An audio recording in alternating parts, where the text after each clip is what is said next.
Okay, welcome everyone. Please be seated. I have apologies from Councillor Kennedy. Anyone heard from Dane? Can only take apology from Councillor Kennedy. Can someone please move that? Move. Councillor Herbert, seconded by Councillor Payne. All those in favour? Aye. Those against? Thank you. Does anyone have any late items or urgent business? If not, does anyone have any new declarations of interest? No? Right. This is possibly the most important council workshop that I've ever had since 1998. But before we do that, it's my privilege to welcome Roy Johnson and anyone else that he wishes to come forward to the public forum. And also everyone realise we're under live stream. We are recording. Are we recording? We're just live streaming. Welcome, Roy. Floor is yours. Tēnā koutou katoa. Thank you, Mayor Cadogan and councillors for allowing us this opportunity to come and speak to you. I'm Roy Johnson. I'm co-chair of Forest and Bird South Otago. We have other Forest and Bird members here today, and we also have members of the Papatowai community. And some of those members are also part of the Papatowai Forest Heritage Trust, and they own the majority of the land adjoining the Papatowai estuary. Recently, with discussions with the Papatowai residents, we've been made aware that they had lots of problems with vehicles on beaches in Papatowai during the holiday period. Forest and Bird requested the council review its position with regard to the vehicles on beaches bylaw. And this is probably timely, considering that you're dealing with your long-term plan, and it might be an issue that you can incorporate there. Firstly, we would like you to seriously consider imposing a speed limit for vehicles on beaches, on all Clutha beaches, Clutha district beaches. I think the death on Muriwai Beach is a wake-up call of what can happen when vehicles travel at high speed on beaches. Some more high speeds and loss of traction occur on our beaches as well. We've witnessed it. A speed limit of 30 kilometres an hour is normally what's imposed, on roadworks, on our roading network. But even this speed is likely to be too fast for wildlife and when small children are on beaches. Night driving on beaches is also a major risk for nocturnal wildlife and should be prohibited. International visitors are actually appalled at the lax attitude New Zealand has to its natural environment, and that we allow vehicles to drive on our beaches. It's just bizarre. Especially when we promote our environment as special and unspoiled. I was looking at the in the foyer area of all the promotional material that you have there, showing pristine landscapes, wildlife in their natural environment. This is what the image that we portray. There's not a four-wheel drive, there's not an ATV, and there's not a trail bike in any of those pictures. It's a bit hypocritical. Asking people to politely drive with care and consideration for people, wildlife, and ecosystems is not a deterrent to a proportion of our community. It's only a minority who are causing problems, but they do considerable damage. Poor behaviour of some individuals at Papatowai was totally unacceptable this summer.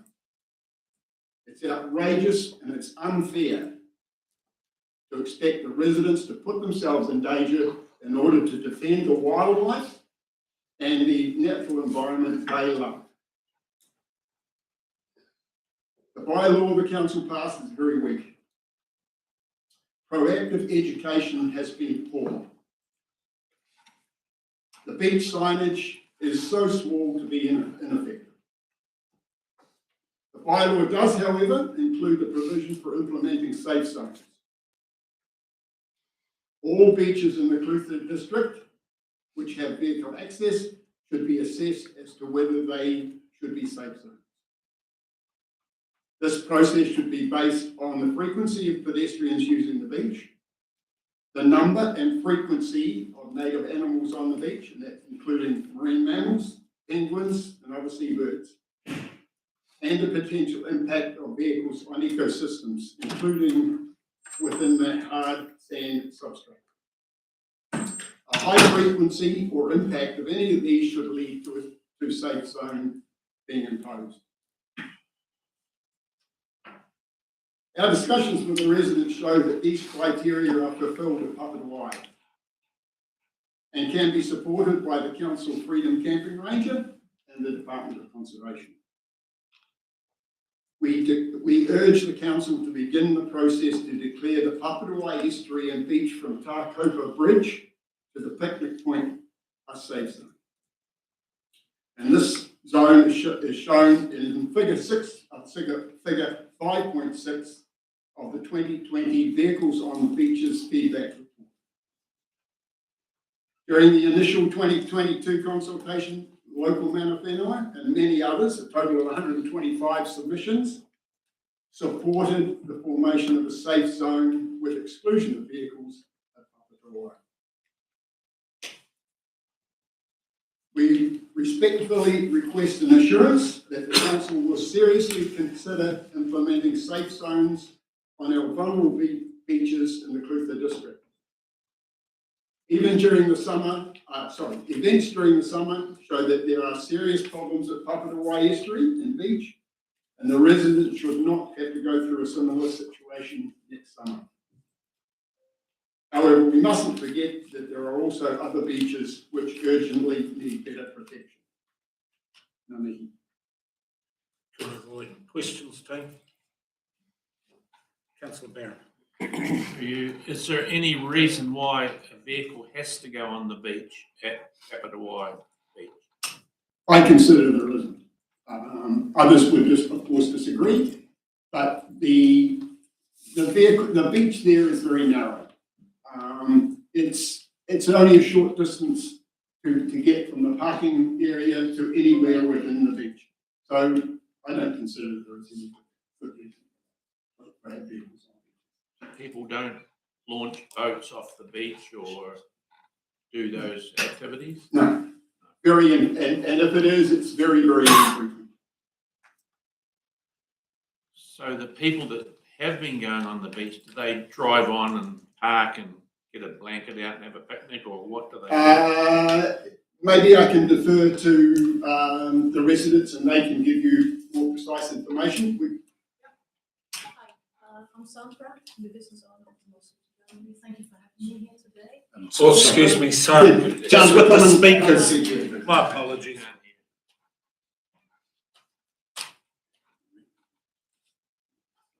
Hi, to answer your question, the estuary is only 600 meters long. You can access it by the bridge or at a car park. The distance between the car park and the beach is only about 50 meters, so it's an easy walk. So there's no reason to drive on that part of the estuary except for recreational use. But it's dangerous because you have along the estuary a campsite, and kids love to go to the estuary and play. And because it's so narrow with the traffic going back and forth, they like to run back and forth. You're creating a dangerous situation for wildlife and for residents and for the people who come to holiday there. So the road goes through the township and down onto the beach. So if Yes. that was closed off, you couldn't get onto the beach.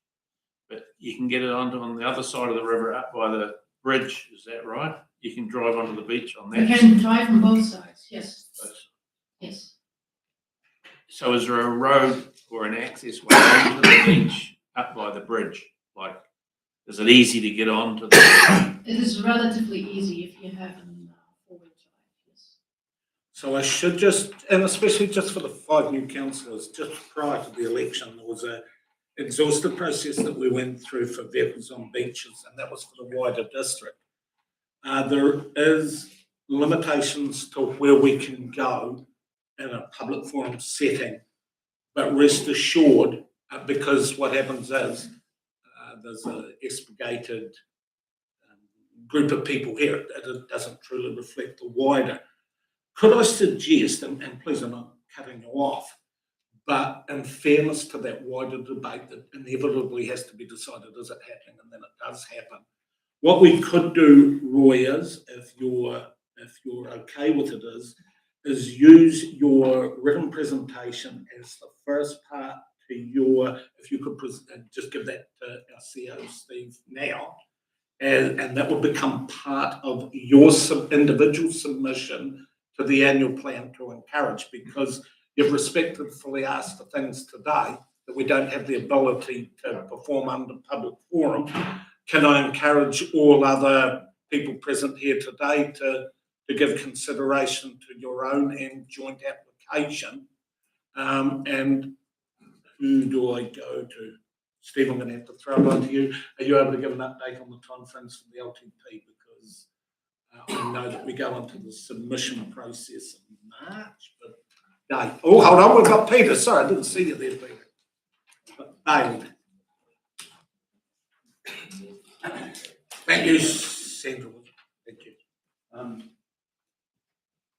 Your Worship, this is an item at the beginning of the agenda, but for the people present, the current commencement time, so the council's discussion later, got my glasses, will likely be the 28th of March opening and the 26th of April closing. Brilliant. And Your Worship, just for clarity, what the submission would be, it wouldn't be a submission where council would make a decision to change the bylaw. It would be a submission decision of councils as to whether to put into the work program and into which particular year of the work program to review the bylaw. So slightly different from receiving submissions to actually changing a bylaw. It's saying at the moment there's no plan within the work program, the 10-year program, to review the bylaw.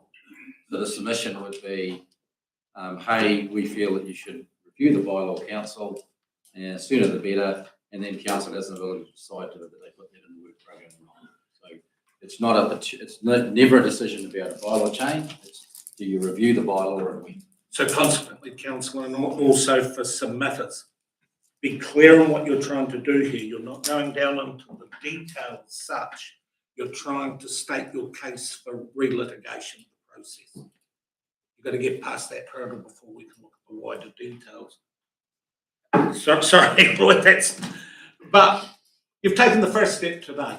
And sorry, we've still got questions. Yeah. Councillor, That's what we wanted anyway. So, yeah. Councillor. Yeah, thanks, Roy. I just want a bit of clarification because at the start of the presentation was speed limit, no night driving, to no cars on the beach. What exactly is it? Yeah, All of the above. all of the above. Yeah. None of the first. We would certainly, we understand that the speed limits are a separate issue to the vehicle on beaches bylaw.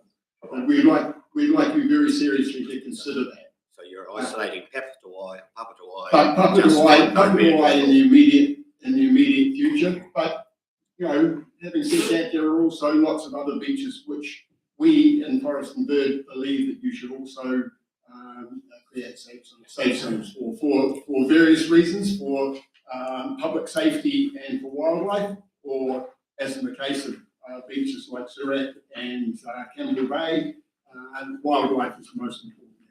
So once again, Kim, we can't go into the detail until we pass the first judder bar as such as council will you review, then we're detailed. So Roy, totally up to you. If you wish to give that presentation to us, you have. Well done. Can I? Oh, hold on. Well, I'm jumping here. Councillor McAdam. Thank you, Your Worship. The bylaw already states that there's provisions for making safe zones. Why does the whole process have to be relitigated? Through Your Worship, what we're saying is at the moment in the 10-year program, we haven't built in a review of the bylaw, which would include, additions of safe zones, for example. So, because we haven't provided for it, we wouldn't be starting on it. And so if there are submissions to say, hey, council, you haven't provided for it, you do need to get onto it, and we do want you to do that, then you would make a call as to whether you include that in a work program. So that's all we're saying. Good question. Because realise what's happening here, Councillor McTamaney, we've had one perspective. If we went ahead and right, we got it and we do it, it could be openly challenged by those that have a counter view. So we have to, yes, we're doing the process, and then that's the process. I know it's stretched out, but you know, you're only opening yourself for judicial review. You ever come down with a decision that haven't taken all factors into consideration. Hold on, I better do it right this time. Further questions, councillors? Mr. Roy. Okay, thanks very much. And thanks very much, councillors. And can I thank you, and can I thank everyone for once again, for the enthusiasm and the spirit and the commitment that you make. Look forward to hearing from you possibly in the long-term plan. Sure. Okay, team, realise that there's a few gear changes today. We're going in and out of workshop and council. Obviously, the first step is agenda item number 1, which is long-term plan 2024 revised timeframes. So this is a council, thank you everyone. This is a council agenda item, and we hand over to Pete.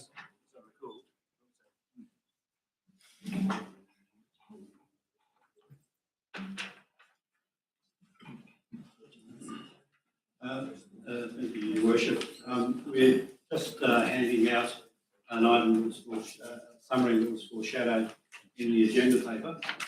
I might just quickly talk to the agenda paper.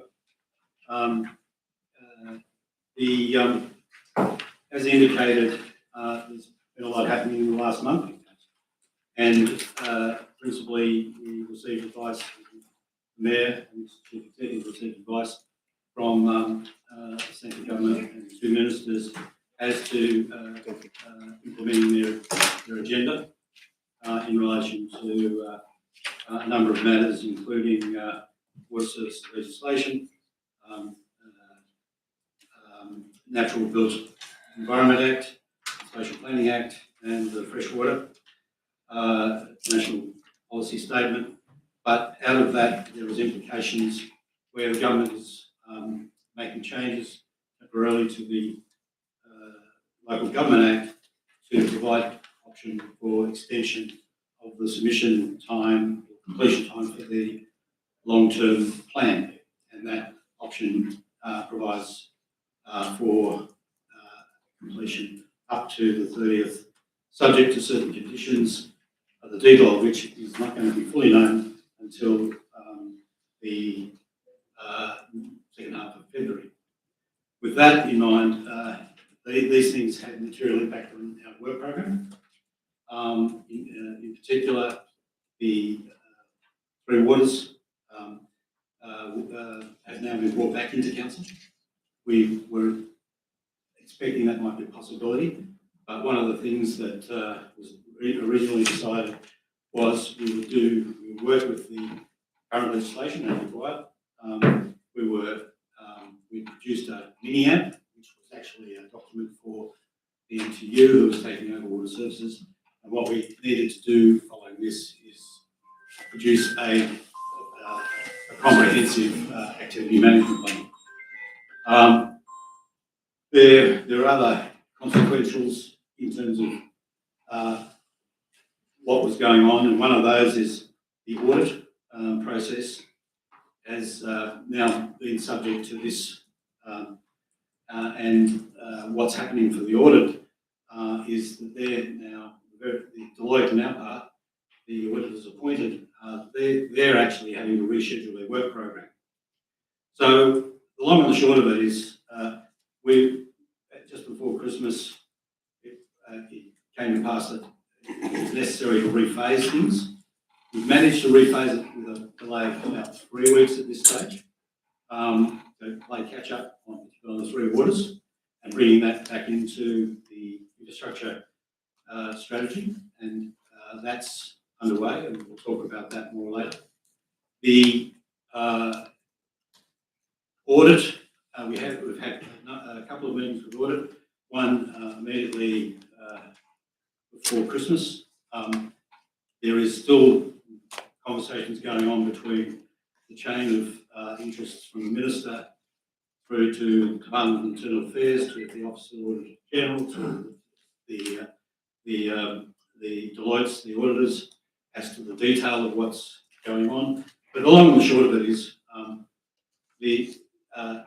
is basically sensible work, and what we're doing is trying to rephase in order to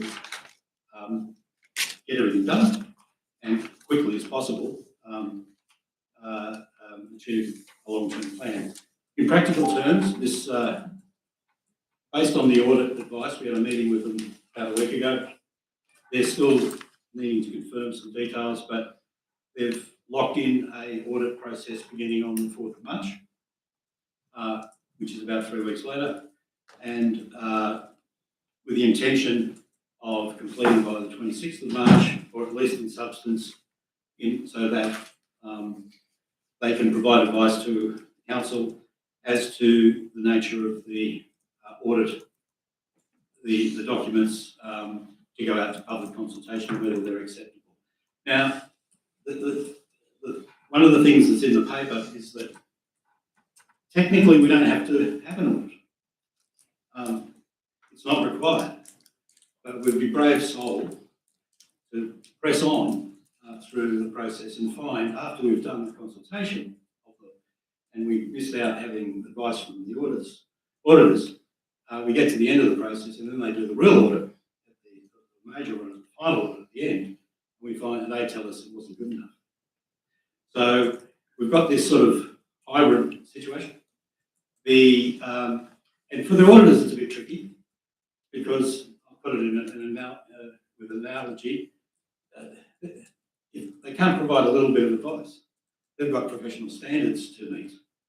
And it's a bit like going to the doctor. I just give me a diagnosis, doctor, tell me where it's at, but I don't want any tests. So they've still got to do some of that. But the saving for us in terms of playing catch up is the process does not require, well, technically it doesn't require doing it, but even when we do it, we don't have to go to the central government to get their audit signed off. So we save a few weeks. That gives us a bit of catch up time. So the other part is we're not sure of the final audit availability, given all these changes. We're juggling lots of councils across the country, both regional and territorial authorities. So the final audit is likely to be in June, but we don't know the exact dates. We're confident we can basically complete the process with the audits in a timely way to get the rating notices out, and that's the plan. But that whether we complete it this side of 30th of June or a week or two later, that's subject to that audit advice. And it's subject to seeing the detailed legislation. So just going through these timelines, we've basically got today, and I won't go over the agenda there. We've rephased the consultation pre-audit approvals to 3 weeks later. And then the audit, the soonest that can commence is the 4th of March, completion 26th, council meeting on the 27th. Now, we were, originally the program was for mid-March, for that 27th point. We're back on track with, pretty well back on track with consultation then, and nonetheless, and we can finish up submissions if you agree. The closes on 26th of April. We've managed to save a bit of time, as noted in the papers, to get material quickly to you. So a week late on the submission close, but we've got a week and a half to get that organised for the submissions hearings, which we believe we can do because we're bringing in a bit of technology that will help with that. And that then leads us to the final audit. Well, sorry, just one point, key point. Decisions would be the same date as previously, and then we just the final audit process. So that's the revised program. So take questions through you, Your Worship. Questions, councillor? Through you, Your Worship, just make the point that if you felt it was hard to follow Peter, it's a little bit confusing. That's the world we've been living in for the last month. And so that's probably all he's doing is expressing what we've been dealing with, because it has been confusing, and we've been changing things all over the place, and that. But at the end of the day, in short, we'll take advantage of what's been offered in terms of some government options, but we still believe we can get the decision out for the first rates instalment, which is the key thing, and in early July. So that's our plan, not a delay to September, doing it in early July. So it is so critical to get that, for the first rates notice, but the one that I took most note of was return from the auditors on the 26th with the council meeting on the 27th.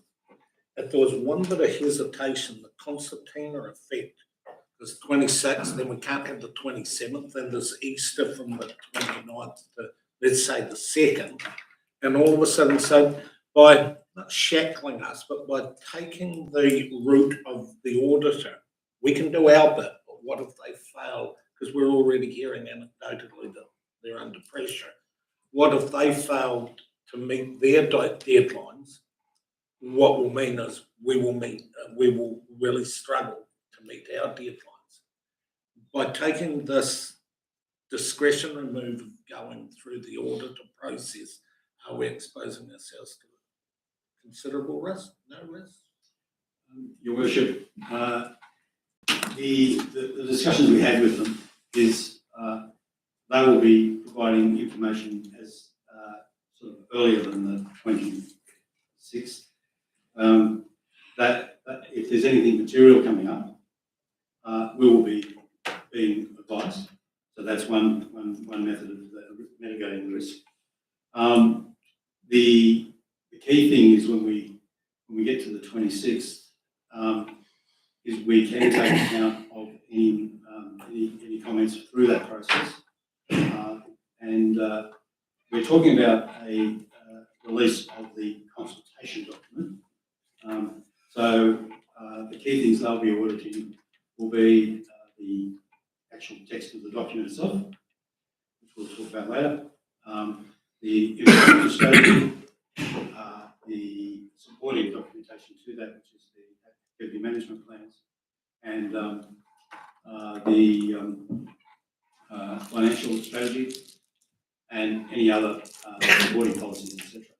Now, we've been through a long process of the last year with council workshops working on all of those. We've followed the process that's been tried and true for the last two LTP. So we've basically got a degree of confidence that, given the previous audits endorse those processes, we're reasonably confident that we will get to that in good order. Not to say that we won't be provided with things to think about. Okay. So what would be the last date in July, really, to get the long-term plan approved for setting the rates? Through you, Your Worship, I might refer to Sharon Jenkinson. The earlier the better. It's just the administrative part of it for the team to actually enter the things and push the button. But they're pretty superpowered out there. The earlier the better is good though. Yeah, I kind of realised that, but I'm busy thinking how long, say the long-term plan was pushed out for being audited. What window do we have to where we have to head The the first other way? instalment has to be sent away to the printers by mid-July, around about the 15th. So we have to have it in a process before then to get the first certificate out of time. Okay, that's what I was thinking. Any further questions, Tim? Councillor Harrison? So, yeah, I saw what most councils probably left here a month or so ago, and the email came out from you that afternoon. I think Ken replied and said, "Oh, that's great, we've got till 30th of September." Because we're a small council, that will sort of add up to me. And so now we come back, and correct me if I'm wrong, but we're going to produce our long-term plan document, which will include our ownership of 3 waters. As we sit here today, would actually be flawed and wrong and illegal. And so we're presuming, well, the government's going to change the law between now and when that will be audited. So do we know when that's happening? So, Because that turns our document we're producing from being illegal to legal. Am I right? Am I got it wrong or not? Yeah, but so through you, Your Worship, we've turned from the advice around the legal illegal bit to every council in the country has been given clear direction now, which we didn't have before, that this is happening. Audit might be questioning it a little bit, but they are being advised by the government, and all councils are now in the space where we are expected to include Three Waters. So you might be right in the sense of what's going to happen. They might have to do something in the urgency in Parliament to protect us if they can't get their legislation. But we're all in that boat that the government is pushing, and we are following that position. So that's what's happened with that one. Secondly, about the 30th September side of it is yes, it's an option, but it's we believe the best option is given the potential rate rises is getting it done for the first rates instalment, and that's why we've worked pretty hard to look at how we where was the pressure for us coming on, and the pressure for us that's coming on was in the bringing the Three Waters in and getting the financial documentation, the consultation document, and the supporting documentation right. That's where the pressure is. That's why we needed to give us that additional 3 weeks at that point. And we believe at the other end, there's less pressure on that. We had a bit of fat in there originally, and that's why we've gone for that. We could always, if we had to, worst case, fall back to 30th of September. But I think what we're trying to say is the target for us should be, and certainly for us is, that first rates instalment, because we think it's just too important, and that's why the revised program is designed to deliver. We've locked in, as I understand it, audit for the first part. The second bit is, for like anybody else, they're all scrambling as to how they're doing it, but we have actually locked them and secured them for the first part, which is the important bit, getting it out to be consulted. And the critical point is, John, if we take another quarter and go out to September, the first quarter's instalment can only be set at last year's rate amount when we're looking for cash flow to be shackled. You understand, my question was really around the legality. Up until the end of last year, we were kind of told that the producing a document that included Three Waters wasn't legal, so therefore it was, So now that's changed. Further questions, Tony? If not, straightforward. Thank you, Peter. Clear as mud. there is a recommendation there. If we could address that. Two recommendations. So firstly, we received the report, and I'll take both of them as one, actually. And so we're confirming these timeframes. So councillor Finch has moved and councillor Payne seconded. Any further discussion? If not, put to the vote. All those in favour? Aye. Those against? Thank you.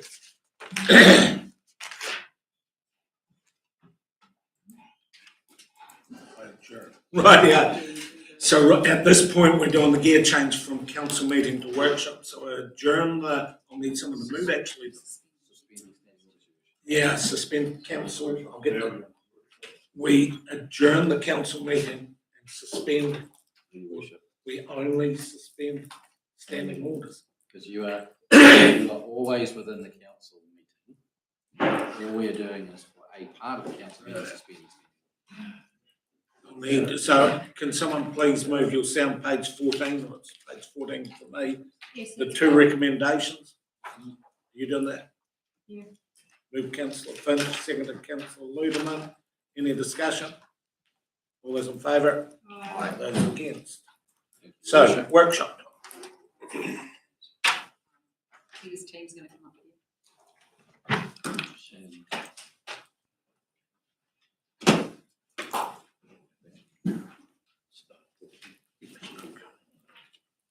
We'll share. We can share.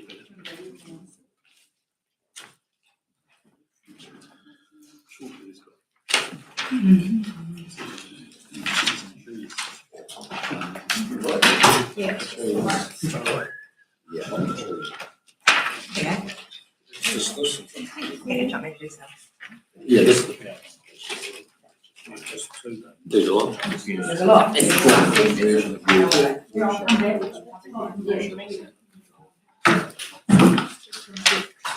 So councillors should remember. Councillors, as well as, remember we're moving to this one? Everyone get it?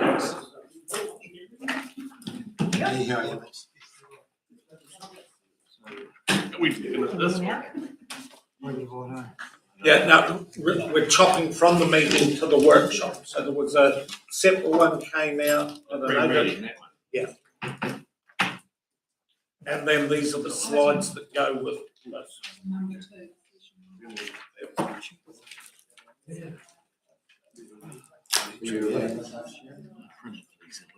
It is one. That was really good. But this item's yours, isn't it? Yes. We should have updated. Which one's your financial strategy? Yes.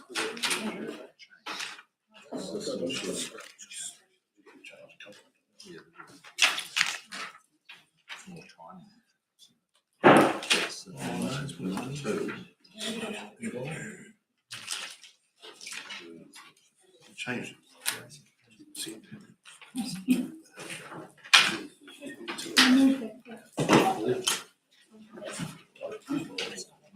Yeah, it's all very good. Yeah. I get this part too. Yeah. Good one. It's gonna be. Three other people.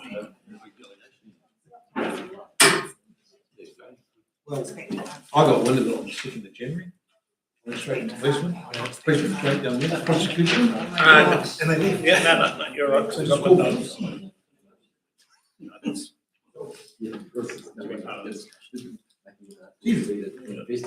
It's a war. We good? Yep. Good. Right, kia ora team. Okay, so today, we're gonna talk about some of the really important financial assumptions we haven't got to yet that we need in order to put together the consultation document, and graphs and prudence benchmarks and things that we need to go out and consult with the community. And also, we're gonna talk about the ones we've already workshopped and just get confirmation of the direction you've already given us, so we can put together all the numbers that have been done. Okay, so the first one that we've listed in your book is the debt cap. And when we had a workshop on the 14th of December, it became quite obvious that we were going to breach that in year 4 to 10. And that debt cap currently sits at 175% of their revenue. And so the options we have here is we could leave it the way it is and we'll breach it, but we'll get a qualified audit opinion. Or we can apply for a credit rating, which if it's granted, that cap lifts to 280% and we don't get a qualified audit opinion. So, and we'll also be we're having Miles O'Connor from, Bancorp coming to talk at Risk and Assurance with a presentation on how it works and the mechanics of doing such. So today we're sort of seeking direction to confirm that you want us to continue down that path.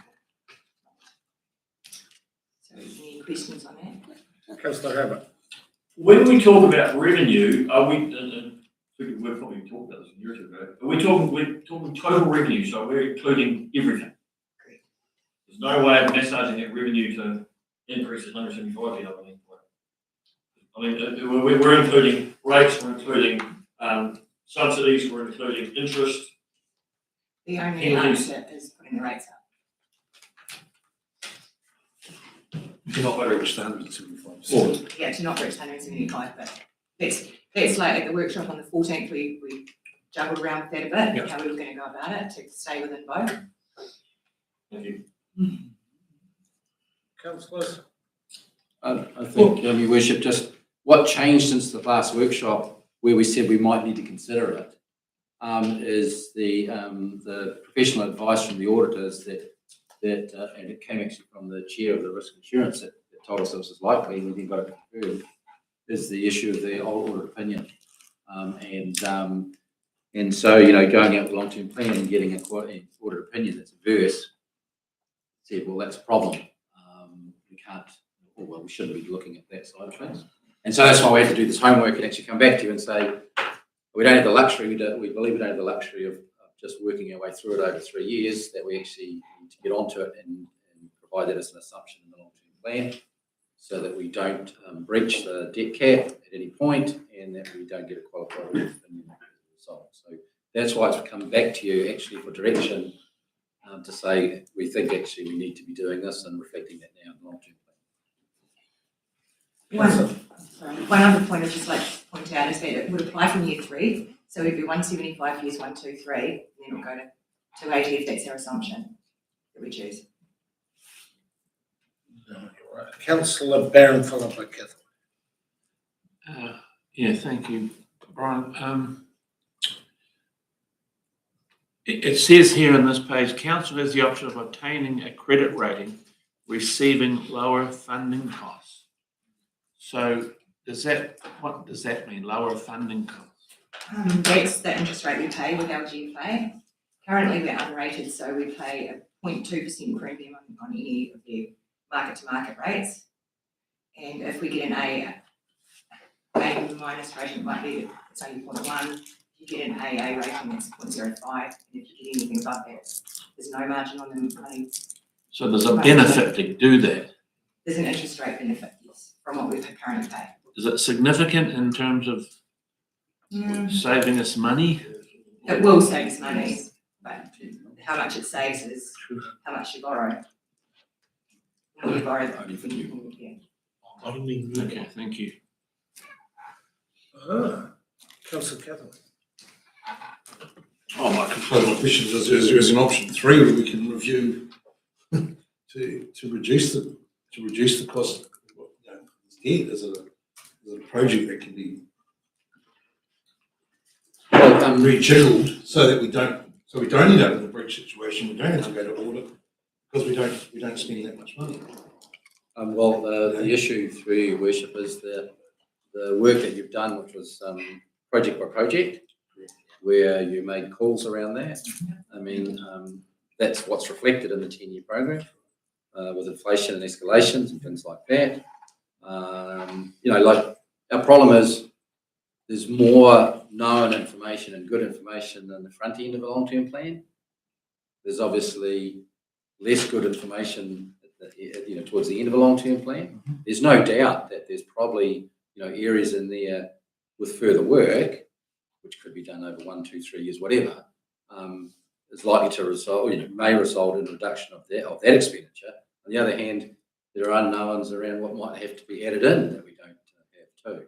So all I can say is, in this time frame for this LTP and the work that you've done, we really don't have any other ability unless you go back to scratch again and say, well, we gut out the capital works program. And when the majority of it relates to 3 waters, we're in a bit of a pickle around that side of it. We give an updated spreadsheets today. Not today, no, because we need these assumptions, some of the following assumptions confirmed so we can rerun the numbers. But we can organise that for the 15th. So we made some decisions in December that made changes to those assumptions then. There's no update on those figures. To the capital program. Yeah. There will be, but we haven't got it here today, but it has been rejiggled. Opposition at the moment is Councillor Ludeman, Mackie Wheeler, McAtamaney. I think it's important that we do change our debt cap. We want an unqualified audit. I mean, that's almost a given, isn't it? So there's the option if we don't do it, we're only going to get a qualified audit report, and actually I don't think that's what we want. So I think that has to be a real consideration as part of it. There was 2, Mackie Wheeler, McAtamaney. Through the chair, hey look, there's people out there right now in the real world that are, they've built brand new houses and they're going through the process of selling their house because they can't afford the mortgage rates. Here we are, we're looking at increasing our debt cap, we want to keep our rates low, but we want to keep spending. I think we need to make some really serious decisions on cutting some of these big items out. Things have changed. Just increasing this debt cap so that we can go and borrow more money, nice things to build and everything like that, I don't think it should be an option. We could have a duty to care that the people out there who pay the rates, they think, oh, you know, the rates are going up 8 or 9%, and that's all that we're increasing the debt. But we're over here borrowing all this money to fund all these other things. I just think it's wrong. I might be naive, but I just think it's wrong. I've got a son who's selling a brand new house that he's got because the interest rates have gone up, and he's making a serious decision. You will remember, look, early on, we said that we were heading into everything's up for review, and we've still got to have the rigour that we will go back and we will review and we will cut. But despite our best efforts to date, it's not 8%, it's 20%. And we're going up in 3 years and we're holding and hovering. This is, to me, you said the real world's getting pretty serious in here now. In fact, I've never seen it so serious. But we're going to know the corner that we're dealing with.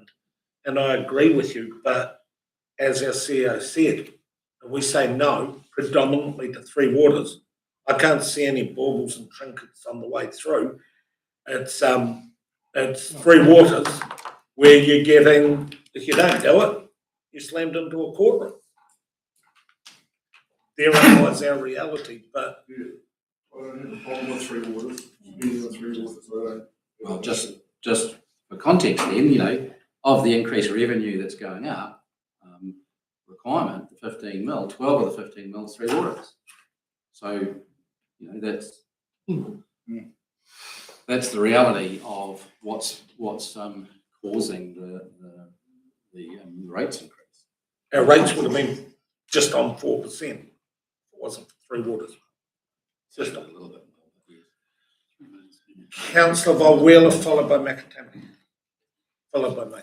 Just through your worship, just a question then, how far through the 10-year long-term plan would the 280% debt cap take us then based on what our budgets to date? Get all the way. We get all the way Yeah. through. Without- Councillor McAtammany. Yeah, thank you, Your Worship. Just coming back to what Councillor Catherwood mentioned before about that third option. The government has said that they're possibly looking at maybe letting councils ring fence or create new water companies inside councils. So that, on that assumption, then those companies, if the assets went into, we had our own Three Waters company, then they would have a debt cap. So I'm wondering, we're not going to breach it in year 3. We might, but if that happens, do we as an actual council still need a 280% debt cap if our Three Waters was sitting in an outside entity? Something's going to have to happen for councils. And so if we have a separate company with its own debt rating, debt asset, do we need this capacity for the rest of the council? Because that would be pretty dangerous in the long run. So through you, Your Worship, if something happens to, just as we did the same argument would we lose the Three Waters to the water services entities? That was the whole point. Our debt profile just dropped dramatically, didn't it? So anytime you do move it off your own books, then it has a huge difference. Absolutely. The problem is that the current way that we have to do that with CCOs doesn't get it off our books. That's the problem. Yeah. So none of that debt gets off the books in relation to those ratios, which is why some of the big councils are always been in trouble around that side of it, and they can't get it off their books. And the only way that happens is if legislation changes to allow for what the government's proposing. Our problem is the LTP, you don't have that information. Like, part of what audit will do is they will test our assumptions. What is the evidence for your assumption? Right? So, and that's why at the moment, with what we've approved in the Capital Works program and what we're seeing, we breach the current debt cap legislation. So you've got to do something about that, or something bad happens, or two things happen. One is you get the audit opinion. Two, you don't get cash anymore from LGFA because they won't give it to you if you breach their things. So you're going into open market at much higher costs, getting it from somewhere else. So that's horrible, and you don't want to do that. So that's why that's really important. And so therefore the assumption, we put the assumption that we have to change that. The solution is what's available to us, credit rating, which many councils have, gives us that flexibility. It doesn't change that the government might come through with an option and then all that, goes off the table. But as of what we're working with today, for audit, for the document, for the LTP, we've got to do something, and what you're suggesting isn't something we can assume, provide evidence for, that will give us an option for this LTP. There's a difference. It's going to happen though. Well, we can't put that in the LTP. So opposition, me, Councillor Finch, Councillor Wheeler. It is so frustrating that 12 months ago we were sitting here as a council, like all councils of New Zealand, and we would have right now been on the cusp of returning to a net surplus position. I'm so glad that everyone marched on the street with the understanding that it was something else other than the potential for us to inflict unprecedented financial pain. And it's just so frustrating. But these nutty decisions that we're making, especially this one here that we're going to focus on, there's a few key factors that, so firstly, if we were to do this, it costs 55,000 this year and every year thereafter. Between 50 and 60. So there is a cost, so we pay, let's say it's 55. I did a quick calculation and when we start going up, obviously, the more debt, 55,000 when you're getting a 0.2, but the 0.2 was dependent on your credit rating. And at the moment, am I right in saying that Timaru is the smallest council to have done this? So the pathway we're taking, there is the delightful prospect that we could be turned down. Then we'll have some interesting things.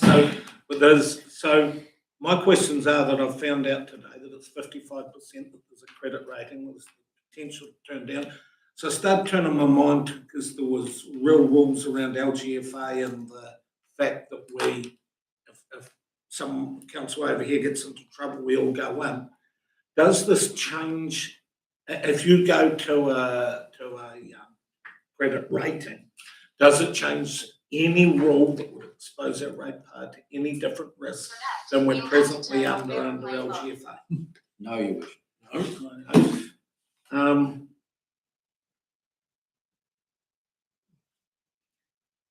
Yes, we have to know all the 55,000. It's only a minor amount. The fact that we can get turned down. What is our plan B if we get turned down? And I don't actually, how we've got that we get an adverse audit opinion. Well, we've talked about it for all the years of being here, but I don't actually know what that means. You can still function. You go ahead. What do? Do they financially penalise you? I don't actually. The specific implications of getting an adverse. I don't know what it is. It's the two of them combined, Your Worship. It's more you don't get money from LGFA, right? So you're really in trouble. It's the cheapest source of money councils have available to them. So you have to go open market. So that's a massive problem. That's the biggest problem. And of course, yes, the audit opinion. I'll also just take the point where you did some homework and you're saying that, sure, nothing is guaranteed in this world about getting the audit, but no council has failed getting a credit rating. Why? Because council always has the ability to get out of debt by rating. And that's the inherent stability that government and local government has. And when you're getting credit ratings, that's what they look for. Right? So we get this as of right. No, Your Worship. It's correct to say that nothing's guaranteed in the world, like I said. I'm just saying to you that we would be the only council in New Zealand that applied for a credit rating that didn't get it. That's the nature of it, because we always have the backup of the rates. We're not like a private company and things like that. We can always go back to rates. And so That's why the more likely is, do you get a AA plus, double A, or the worst case A minus or whatever? That's really the difference. What's the nature of the rating you get, as opposed to will you get a rating?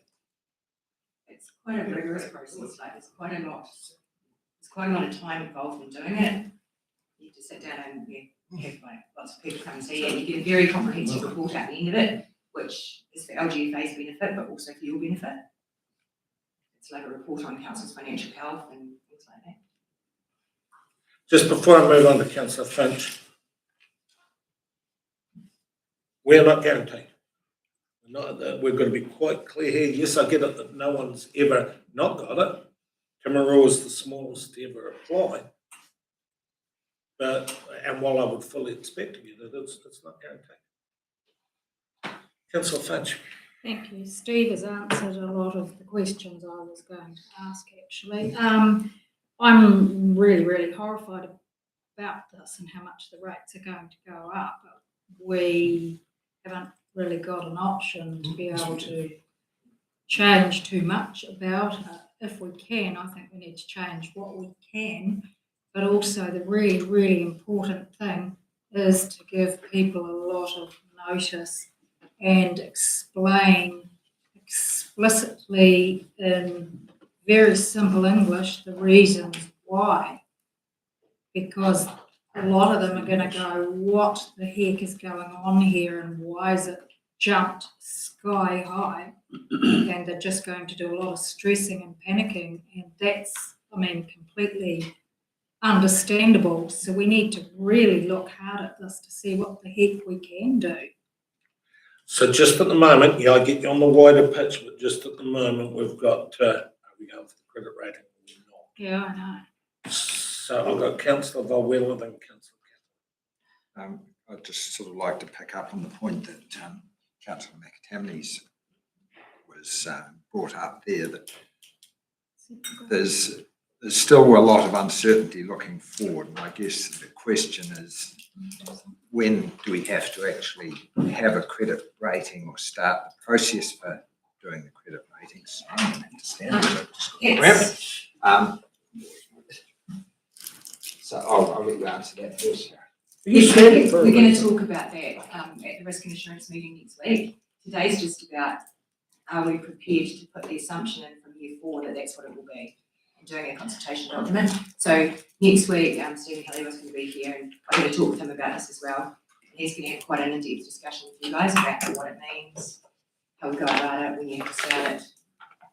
They do say it takes about 2 to 3 months. So for the purposes of the audit of the LTP, to get an unqualified audit, we would need to at least indicate that we're going to undertake the credit rating sometime during the of the LTP. Is that right? So that gives us time, if, as Councillor McTammney suggests, where our assets are taken off our books through council controlled organisation structure or something like that. That gives us the time then. We're not committed at that stage. That happens early enough in the long term, and we're not committed to actually having to go through the complete the credit rating process. It's just indicating that we will do it. We could start it today if you wish, absolutely, but we do need to have an assumption of what we're going to do for the consultation document. Okay, so it's just making that decision that at some stage during the next 3 years, it would have to be sooner than 3 years that we will start the process. Through your worship, yes. We were considering, from a staff perspective, covering ourselves by applying like pretty quick, because the one thing that gives Sharon nightmares at the moment, or lack of sleep, is this current year.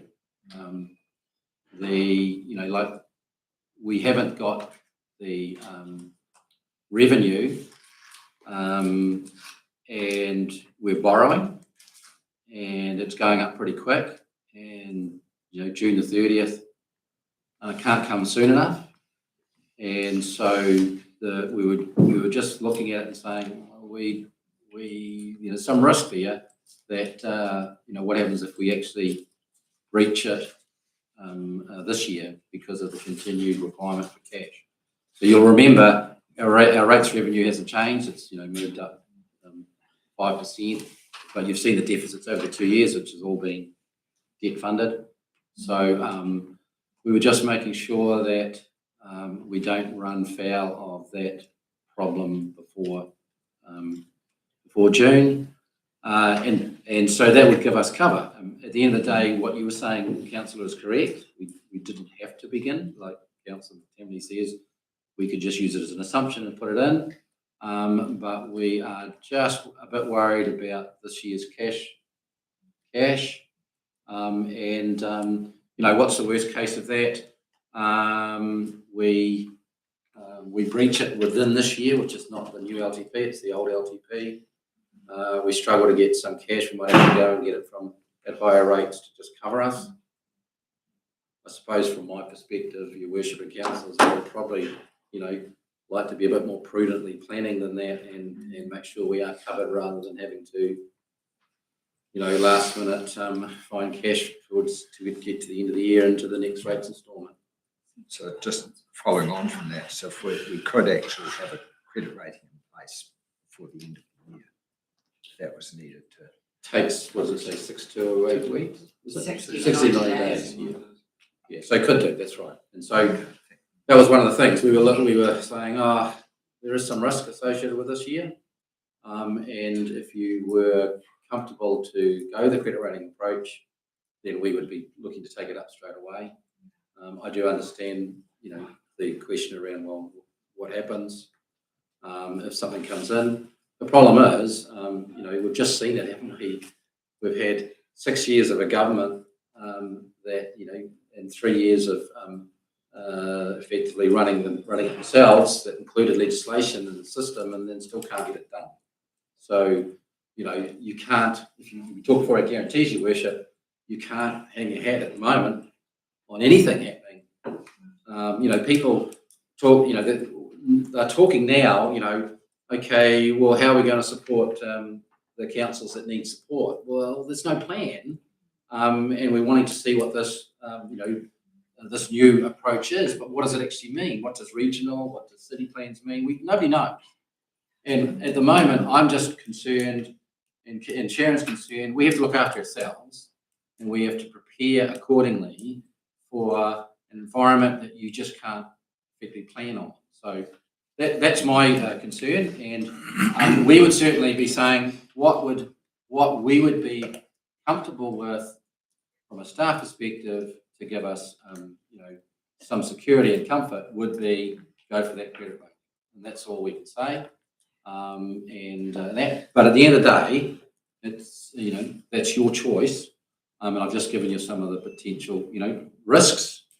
They aren't absolutes. We might be right by the end of the year, but I know the money gets sucked out really quick at the moment because one of the big reasons the money's getting sucked out is actually we're delivering on the capital projects. So the high delivery that everybody wanted is sucking the money out every month as a consequence. So that's where we're a little bit concerned. Could I get a clarification? Is that pinch point this year May, June, or August, September? Anytime between now and the end of June. End of June. Okay, where were we had? Sorry, I've got Paul.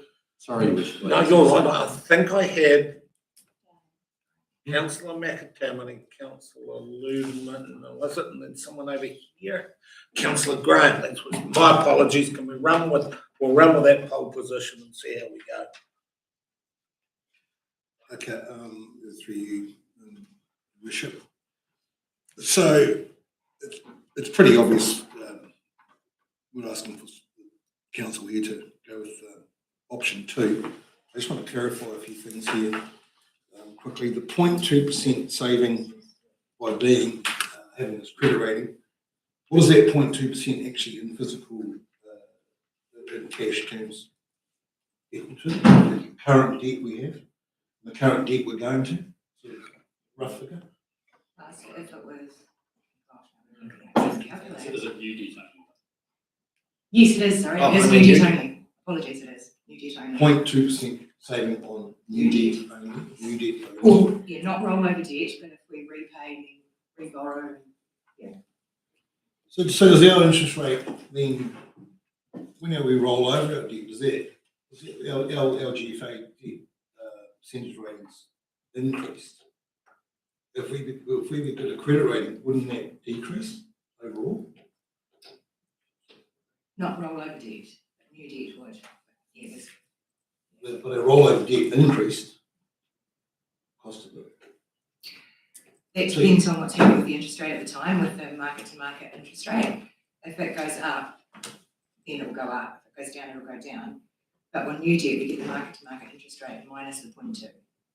Okay, so then you're saying it's 55,000 per annum to have this qualification as such. Somewhere around that. Only on new debt, saving 0.2.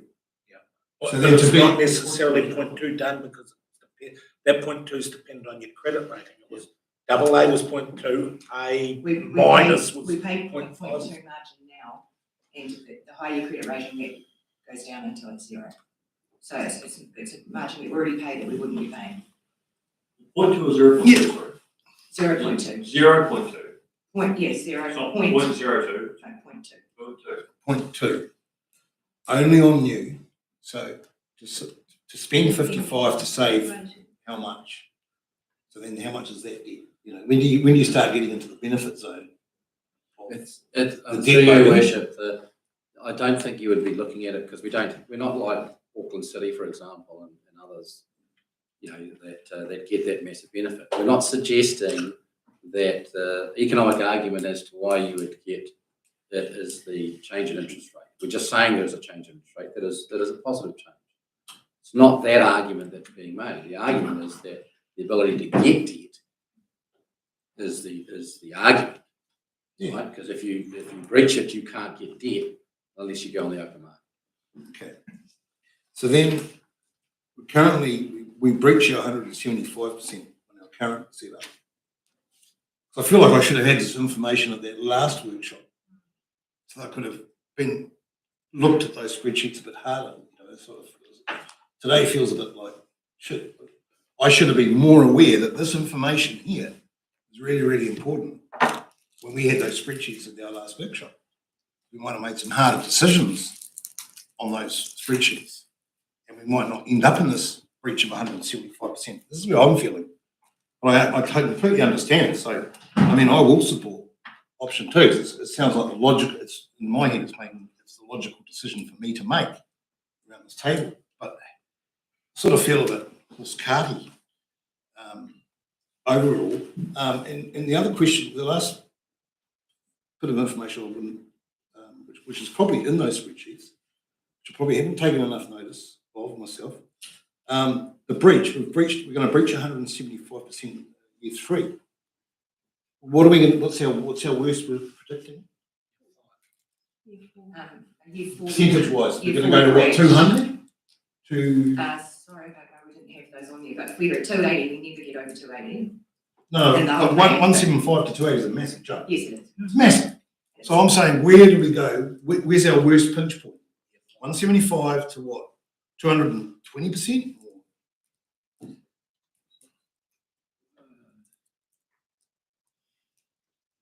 Should have taken 7, 8, 9. I mean, I'm just looking at the Should have work taken we've got, yeah. right? So in that, and I also just mentioned the point that when you're looking at 28, 29, 29, 30, and you're to the point, councillor, when you say, hey, I would have liked to have known this before. When we Yeah, I brought just these things. feel. But when you look at the quantums, Yep. you got to put it into context. You know, the quantum of debt is like 40 million increase in 28, 29, 50 million increase in 29, 30, right? Those quantum increases, you know, are not going to be fixed by changing a capital project, right? It's the sum of all the works that have been done, the 2 big years that we've just had, where we've done, the year before where we did more than we've done, 30 million or something it was, I'm just trying to remember. But what we're doing this year, another huge amount in that side of it in terms of the spend, and that. And then it's the repayments as well that are having to occur. So the quantums are not in the order where, turning off a single project, for example, and doing that is going to make a difference. And I go back to the quantums, you're talking about 40 or 50, the majority being Three Waters. You can't, how do you turn your Three Waters projects on? Right? So There is the point of wastewater of 50 million, but we can't say no. We should say no, then we'll get our butts slapped into a court, and then we'll spend it. It's not like option not going to do it exists, and that's was never about Mahuta, never about co-government. It was about bankrupt and vulnerable on the pension. Now we're starting to see it. Somewhere, where are we? Councillor Ludeman, Graham, getting lost, or someone else? Well, I probably am a step ahead. I'd actually like to move, and it's really only a direction that councillor are asking, that we support staff obtaining the credit rating, because this is actually going to be discussed, I would presume, and moved at audit and risk next week. So I think it's only a direction setting at this stage, and I would definitely like to see it go to the next stage next week at audit and risk, or where we will probably have more informed information on that, because this is really just a direction. Ali, I'll take it. Can I go to Bruce? Because there's a few that haven't said anything. We go to Bruce, but I promise I will come back to you to get that as soon as we exhaust the. Is that okay? We're only sort of one away. But yeah, but they are directors. They're all Directed. On the credit rating, I fully support it. You might have 280, it doesn't mean to use it. You're worried about not getting one. Everyone has a credit rating. Even Zimbabwe had one after Robert Mugabe. It might not be the one you want. It might not be AAA. Theirs might have been a Z minus, but it's probably a reality check too. So I don't see anything but benefits that we can learn by. Is it, I'm holding and hovering to go back to Councillor Ludeman. That was the first time. Councillor Martin. Through you, Mr. Chair. It's adding a good debate, and you feel like the other councillors are saying about there's tough times, but for us and to be mindful of our ratepayers and our communities, but this process is being mindful of our other communities. We can't function. We're no bloody good to our other communities. That's the cold hard facts of it. And yes, the reality is we're looking at horrendous increases. Everybody's got to come to terms with it. There's no icing for the cake here, I'm afraid. It's time to make some decisions. We as councillors need to lead the communities, our own individual communities, and be prepared to stand up and put our hands up and say, well, this is why. And those same communities come to this room here, I've noticed, in the 12-month period, with the expectations too. Well, that's the time that we stop those expectations. And Steve's right with the capital delivery works that's going on at the moment. We can't just stop them. So we've got to keep going, forge ahead. And chopping what we've already been through that spreadsheet, we did that before Christmas. We're going to gain nothing by going over it again. Those are the communities that you want to represent. So, yeah, I'm all for it. I'm surprised you haven't got a credit rating already. Councillor McTamaney. Okay, yes, through your worship, this may be a bit of an aside, but as a council, we potentially can save $100 million plus in those budgets if we're prepared to go out and fight the discharge to land provisions under the future effluent schemes. That is where there's a huge chunk of that debt in the next few years, 100 million plus. It's going to be from council purchasing land for discharge.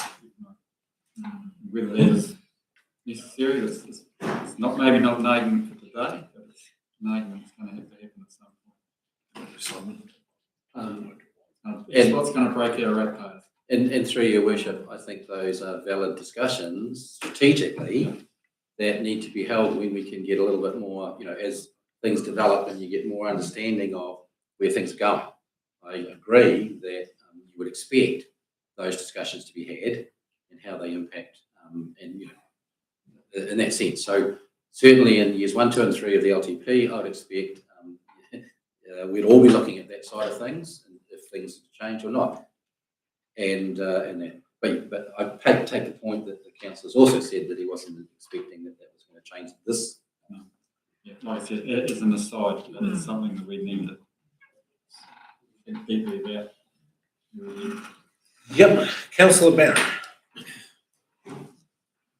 Thank you, Your Worship. Just for clarification from what's been said, has the council made errors in the past approving all these capital projects that we now can't afford, but we can't stop? Is that what we've come to? We were in the good times and we were approving capital projects like the money was never going to end or something. Now you're saying we can't stop them, that we shouldn't have started them.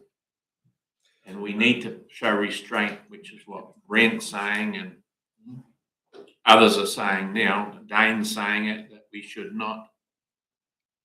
You'd like to slash and burn, would that be right, Dane? Some of the projects now. No, I just feel that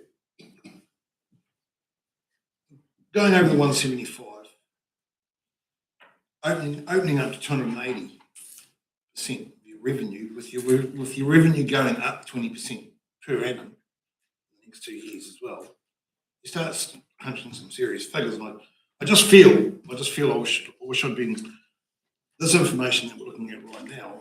I wish I'd had that information and understood it better when I was looking at those spreadsheets at the last workshop. That's all I feel. So I would look at those spreadsheets differently this time around. And an example of that one would probably be where you see the years of a new library getting built and the costs and stuff like that. And then we've got, you're thinking about projects of Milton. You've got budgets, that the tenders are going to come in and it's going to be above, and there's going to be 14 million, but now it's going to be 20 million. You can't just invent 6 million. We know, like an example was we approved, it was for the sewage, wasn't it, in Nowaka, where an engineer's estimate came in at 341,000 and we had to approve over $1 million. But you can't not do it. That's vital infrastructure. So we've got to be really, really aware around this table. What we're saying is, it's going to be 2 million this project to fix this problem. It might be, let's just example, throw one out there, Milton water treatment. But the reality is, when it actually comes up to the tender, it's going to be 4 million. Right, so it says in here, Sharon, rates cap options. Council has been successful in managing our finances such that we have maintained a rates cap of 4%. Unfortunately, our historical approach is no longer sustainable, and with recent changes to Three Waters reform, we're facing significant rate increases going forward. And it's been talked about that it's the Three Waters that are creating that. There was a mention from Brian that if we didn't have Three Waters, we'd stay at 4 or 5 or whatever it may be. Is that how we look at it? Is that what we're saying? Is that what, when Gaynor mentioned telling the people, is that what we'll be telling the people? 12 mil of the 15 mil revenue increases Three Waters. So that's a story in that sense. There's many stories we can tell, but you'd asked for that one. I can give you that. And I will say, because I'm sitting there thinking, is there hindsight? No way. We made the right decision at the right time with the information that we had. 12 months ago, with the very best of faith, we were making decisions, sitting in a position that today we would have been on the cusp of entering cash surplus again. The election and everything changed that, and now we're in a new reality. The only solace I take is that every council in New Zealand is in the same position and this is going to blow. There is no way that we can push society through what we're pushing through and then we go back to Simon's around Manawatu or something like that. Something's going to give, and the most likely thing could be environmental expectations. But it's delusional to go back, well, we should have never done the upgrade of the Clinton Hall 10 years ago. That would have been money saved. No, that was the right decision at the time, and we're still trying our very best to make the right decisions, but we're making them enough. It's just a ghastly position because there is no facts that we're working on. And sorry, you did give, sorry, councillor, you did give consideration to a range of projects, including Milton Community Library and Pool. And we had a robust debate about that. And I reminded you that one of the issues with changing at this point, which was an approved budget, it's an already approved budget, it wasn't a new budget, it was an approved budget. See, one of the problems with that is you'd gone out for consultation, you'd had your submissions, you'd made your decisions, you put it in the budget, it's now an approved program. And to remove that program without that same level of consultation would have been something I said that I think you need to do something different with that. And we highlighted that we still have to get tenders for that project. And when you get tenders for that project, and if it was increasing, you will have a hard decision to make in terms of that with that community and that particular project. There's a decision yet to be made and a process yet to be followed. But you have looked at all those range of projects. And we said in November, in light of the situation that we've just been catapulted into, no decision is off the books. And yet in that ensuing time, the only one you're like, and I'm not being smart here, destination marketing strategy is the only one. Everything else we're going to get pushed into a courtroom or a consent room. I can't see any other one that sits as a discretionary that we're presently doing. Was it? So, sorry, Dane, I'll go. Councillor Volwell, Councillor Catherine. Right. I support what Councillor Ludeman said. I think we have to go for this. I think we've had enough discussion on this. We knew that the rates rises were going to be horrendous for our communities anyway, and we went through the budgets then. And if we really, we did make some alterations, but probably not significant in terms of the overall rates rises. I think we need to, if people had problems then, I think that's when it should have been raised at that stage. And we will be coming back to those budgets anyway. But I think the issue here is going for the credit rating. It has to be done, and it looks like it has to be done sooner rather than later. So I'm not sure how you want to proceed. Are you second that direction? So we should. I think the discussion is important, but we should get back to the directive that we govern. That's been moved by Councillor Ludeman, seconded by Councillor Volwell, that we take at the first available opportunity, proceed to obtaining a credit rate. Any further discussion specifically on that before we put it to Councillor Catherine? Oh, I just want to make one comment to Steve's comment regarding my comment, which was pretty much going over the last few years in that I know for a fact around this table that I've constantly had always asked on the financial side of it, how much debt was attributed to non-three waters. And it was always said the only debt was the hub. But where are we? I still want that clarified of what's our actual debt, non-three water debt, right? It was always said for years it was 7.5. I said I felt comfortable with that. So the debt that we're sitting in right now, this council, how much of it is attributed to three waters? How much of it is attributed? It's a fair request that has been asked. And I've asked it last December because it's your team, your professional team that runs all that. It's just a real simple way for people to feel comfortable making decisions of spending our ratepayers' money. So I still want to know the figure, because it was always said it was always going to be just 7.5 hub left over, And the rest of it was going to be Three Waters, which we know has changed. But now what is that figure? Sharon's been working on We it. are working on it.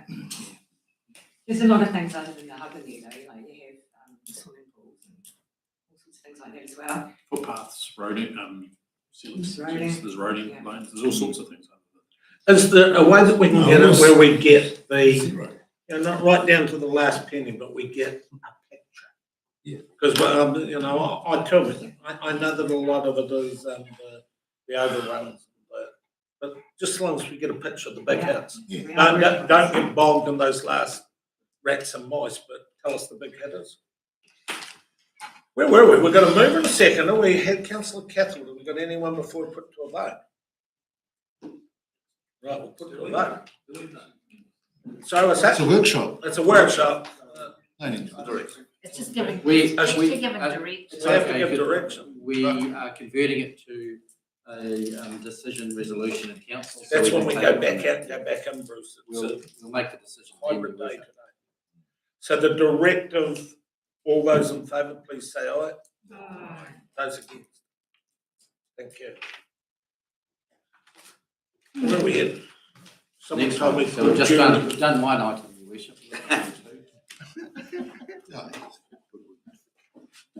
My problem is Eden put my book together backwards, so when the first page looked like I was finishing. Let me just start. Right. Okay, so the second financial strategy is something we need some guidance on is the rates cap. We're going to put up that, and we've had it at 4% for many years, and as we know that's no longer the case. And we have to have one by law. We can't not have one. We have to have one with full fence. So we've looked at some options around some other councils, and some of them will have like local government cost index plus a percentage on top of that. Some had 2, some had 5, but I don't think anybody's going to have 2 or 5 this time around. Some councils actually had a different percentage each year. It might have been 7, 8, 4, 6, 9, but they just actually had a specific percentage for each year. And some also had a specific percentage for the first 3 years and then a different percentage for the last 4 to 10 years because you're doing another plan anyway. But basically you can have anything you like. So we're just asking for some direction on that, and as you can see, we've put option 3 as a preferred option. Because we know the first 3 years were really high, and then it drops down again, and we are working through putting all the decisions back through once we get this guidance, and it wasn't exactly 20% in each of those 3 years, it was somewhere a little below and somewhere a little above. So any questions or comments? What's everyone's thought, team? I had actually talked to Sharon this morning, and I were hoping that rather than set a specific rate cap, we could put an aspirational statement out. We can't, we've got to hit it with a figure. So once again, we're shackled by legislation. It's absolutely pointless putting out a rate cap that's less than what we are intending to go out with, especially in those first 3 years. So consequently, that's why the option 3 start to loom large in discussions. What's everyone's thoughts? Councillor Bowen. Well, I must admit, for a start, I thought, why bother with a rates cap anyway? But apparently we have to have one, as Sharon said. And really, we try and keep our rates increases as low as we can anyway. So we're going to have a high. I mean, we don't really suffer any penalties if we breach it, but then again, it does. We don't actually look so good either if we do breach our rates cap that we set. So I think we're better. I'll probably go for option 3. It looks horrendous, 25% for each year of the first 3 years, and then 10% afterwards. But we will be, given the budgets that we've been presented, we need a reasonable high rates cap, but we will be going back and reviewing those and going and making sure we can get our rates down, rates increases down as low as possible for our communities. So, I mean, we can argue figures for another hour or so, but I don't think there's any point in spending too long on this. I just think we need to set a reasonably realistic figure that we can work to, and then do the best each year to keep the rates increases as low as we can. It's early days. I'm not seeing hands bouncing up. I might even go for so Councillor Cathwood followed by Ludo. That's the reality we were in. I just did some quick figures. I was paying $2.5 which you'd be fortunate if you were only paying $2.5 in the district at the moment. And for your rates, 25% year 1, 3,125, year 2, 3,906, year 3, 4,882. Near on 100% increase in the rates. That's the reality. That was starting at 2.5. I've been saying in That's the reality. in year 9, we will take a single pensioner for $1.04. That's the reality of Three Waters. Does anyone want to talk about stop co-governance? Minister Mahuta or any of those other really key discussion points? No. No, we're not. So here we are shackled again with this 25, which is just a bloody ungodly figure to even look at. But we're going to do what we're going to do. Bruce, are you doing it? Oh, yes, I'll move option 3 there. I'll recommend option 3 there as that direction in the meantime. I don't like it more than any of us, anyone else on this table, or our communities will like it. True. It's a reality. Ellie, have you say and then see whether you want to second it? I support option 3, and I absolutely accept also what Dane said, but actually we've got no choice. But also, I'm going to add, we also don't know what if the government will change anything that may actually help us in years 2 and 3. We're really going into a long-term plan that we kind of almost know will change, hopefully, with some government direct. We don't know. So it is an unknown, but the way our DP stands, I don't think we've got any choice but set it at option 3. And let's hope that perhaps come years 2 and 3, it doesn't actually have to be 25%. Just because we're setting it up there doesn't mean things may change. I mean, we'll do an annual plan, and if there's some government directives and changes, that actually may change, because it's very early stages yet as to what's going to happen with. We had a solution. I know we did, but we can't go back. It's the old story. No, You we can't can't. go back. You've Can't got to go move forward, and we're actually going to have to hope that central government might actually look at all councils and see there's a need. So, as the long-term plan stands, I think we've got no choice but go the 25%. We've got to hope that the central government can see that councils are generally struggling across the country and may look at things differently. Are you moving that? Are I'll you second- seconding Yeah, that? I'll second that. I'm moving a second. Councillor. Thank you, Your Worship. I suppose none of us ever thought we'd sit here and be agreeing to a 25% rate rise. Even saying that makes me shudder. My question is, I'm not sure if you can answer it, Sharon, but under option 1, with the local LGCI, what would that percentage have to be in the first 3 years for us to cover it? Not sure, but like if the LGCI was 5%, then you'd have to have a plus 20%. So, yeah, so it's just words. Yeah. But in that case, it would go up and down though, 'cause it would be Yeah. 5, 6, 4, you know. If we kind of set forward and then take a heat off the other. Someone who was it, so I'm trying to get that right. Who had their hand up? Councillor Barron. That proposal doesn't suggest it's going to be a 25% rate rise, though. You're just saying it can't go over 25%, that's the cap. Correct. So it might be a 19% rate rise. Could be 4, You better? could be 4. Yeah, Could be 4. Please. yeah, so it's not what it's, not what the ratepayers are going to pay. Fast. Okay. Yeah, so have we exhausted the questions? We're putting it to a vote, Tim? Know what we're voting on? All those in favour? Aye. Those against? Moving to Please and Chad. Not yet. Not yet. So wait, there's more. Right, this is- Anne's just done a real good trick on me this backwards Okay. book. Rates Okay, rebate. so it should get a wee bit easier from here. Here's that. Hello. So here we're going back to look at the assumptions that we made in October.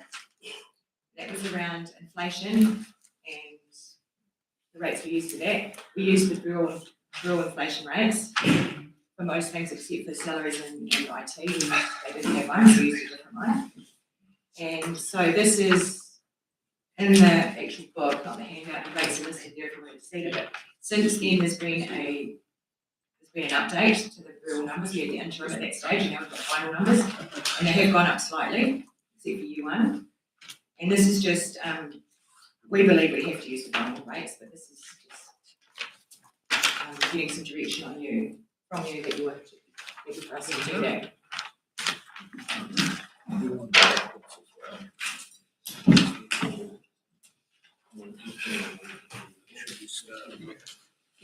What's everyone's thoughts, Steve? Councillor Barrett.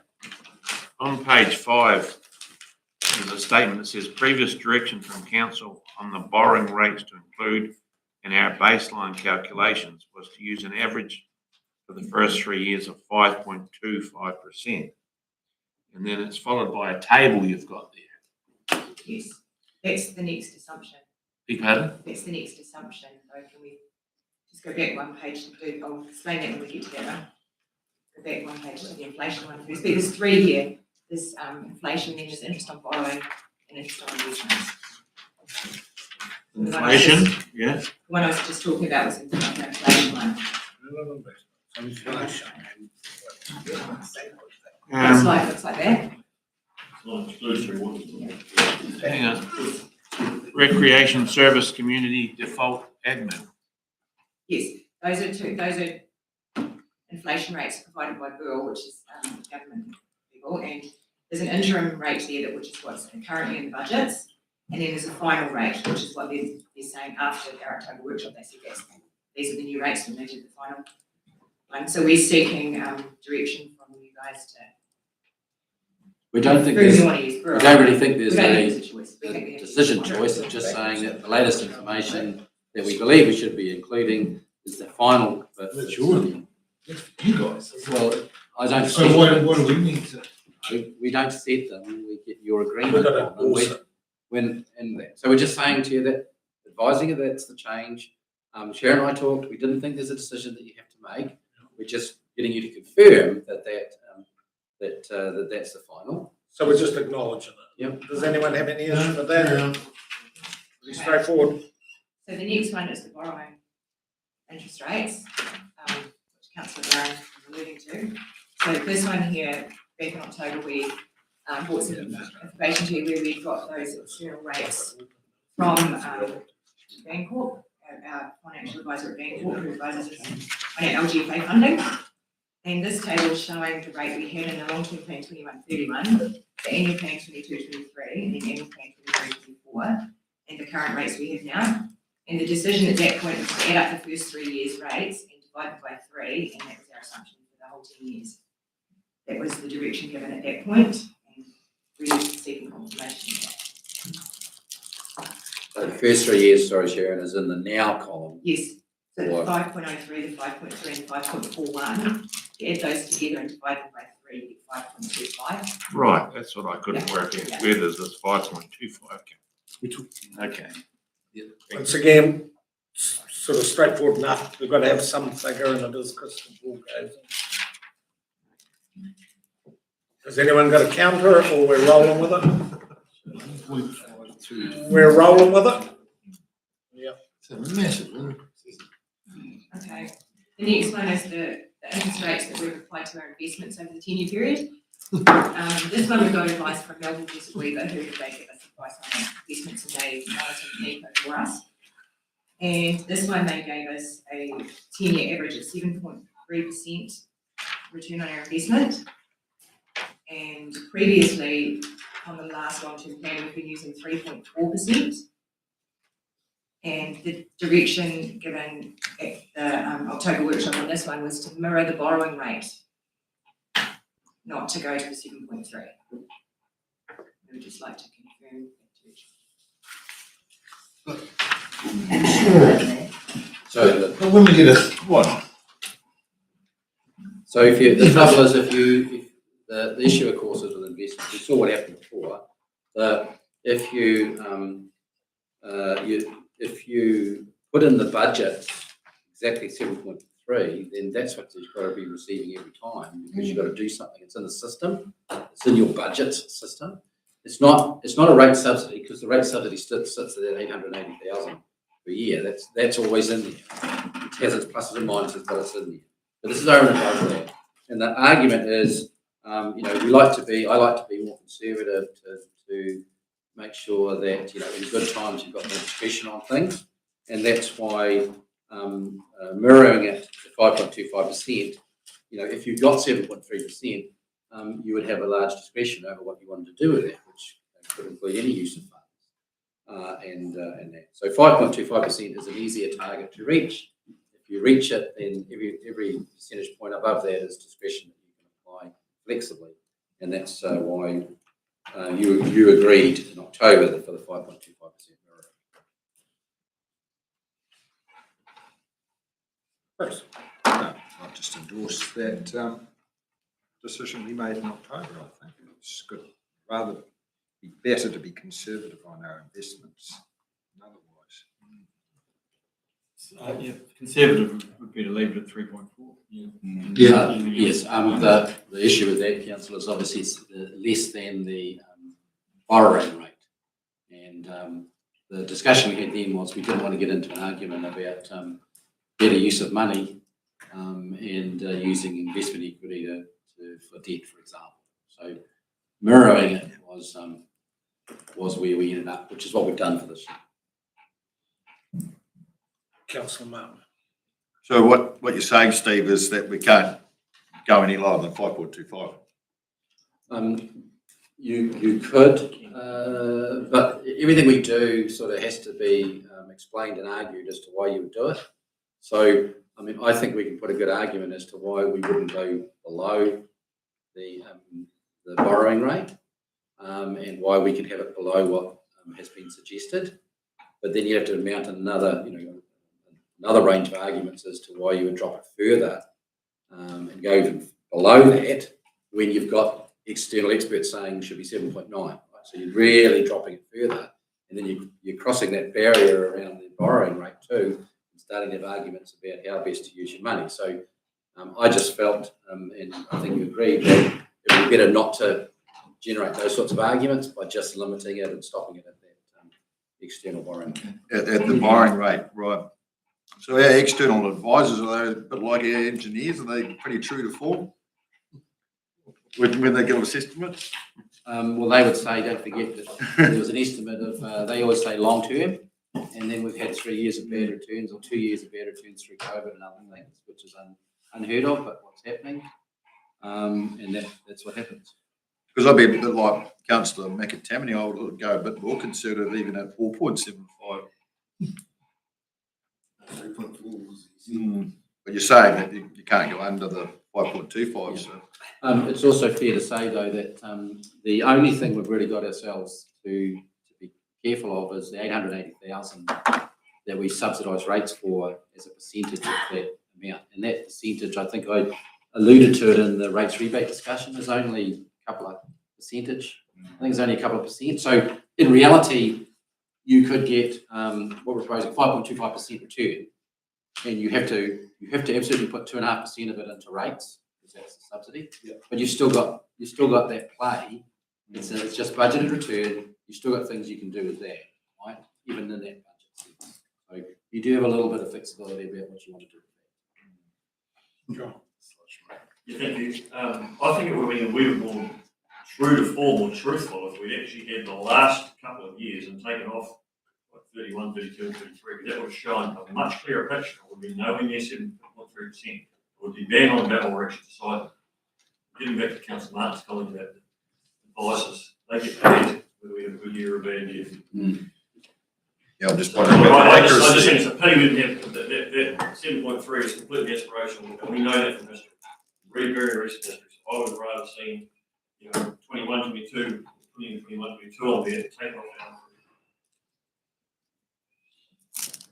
We are going to get there anyway, though, aren't we? Sorry? The Well, end that was result what will we be just the about what we're talking about. So whilst we think we're being conservative, if we look at the reality, I think it's probably. flamboyant, yeah. So we've got sort of general consensus. Does anyone have a counter view before we give a nod? Okay, so the directive is, what's the option? 5.25 set up on the board. Everyone quite clear? No one's got a counter, so all those in favour? Those against? Thank you. Right, one more from me, please. This is about the other decisions we made around the waters. These are other assumptions that we've made in putting together our budgets. And that was that we were going to, previously when we were not funding the principal on our water loans, and the decision was made that we are now going to fund that. And the other one was we weren't fully funding depreciation either, we were funding 25% of it. And the decision was made to phase that back in over 3 years to be fully funding at the year 4. So once again, we're faced with, we made a perfectly practical decision faced with the information that we had, the best knowledge that we could go with. Here we are looking at a reverse of that because it puts us into a corner. It's, once again, we're just making the best decision, John. Aren't we just going back to the way we traditionally? We've already hit Yep. this discussion. So that's, we're Yep. just going So we're back just to- gonna work We're through into this. This is just confirming It's gonna hurt. for the financial strategy, Oh, yeah. we need to confirm the direction you previously gave us. It's the same as what we gave you last time. Yeah, but we're just rubber stamping, we're not rubber. We've already had this discussion. So does anyone have a counter proposal before we? No. Okay, so we realise what we're doing, reinstating where we were Last a year or so ago. No. All those in favour? Those against? Done. Thank you. Now, at this point, I believe I've got to call a smoko so that everyone can go. Where are you going? No, we need You to- told me at this Ah, point we do 3:15. Right smoko. at the end of the session, the whole show. Where I'm going to get that out. So where to now? Just do the rates rebates one, your worship. This is the We third, decided no. this is the, no, you didn't. Just bring it back. You asked me to bring it back, which is what I've done. I've simplified it, I've changed it. I've also listened to the mood of councillors and that. And then I'm just highlighting two things in the report. So in the report, I think there's just two things that you should look at. The last table, which simply shows that somebody on a full rebate with the figures that you've used, their rates are going to increase. I'll put to 680. You can see Clinton 580. These are people on the full rebate of $750. That's how much they're going up by under the figures that we've got this year. And the key point is their 750 subsidy does not increase. Right? So those are the only key, that's all I want to say. So the previous one was a bit complicated in terms of what I was proposing. I think it simplifies it, reduces the risk in terms of a proposal, if that's what you want to do, and it gave you an option on a consultation question, so again, it's whether you go out. I think the reality is these people in these situations are going up a lot of dollars with no increase to that subsidy. And so simply the easiest way is whether or not we're going to be in the game and we can mitigate some of the risk. If you increase the rates rebate, for example, by $250, it's a lot less than what we were going to originally do, but it would still make a difference, I think, to those people. At the end of the day, the issue is whether or not you want to put a consultation question relating to that, and I've given a draft narrative for what it might be, how it might read, what the question would be, that's probably it. And just saying, we just need to know whether that's something that you want to pursue and to include in that consultation document or not.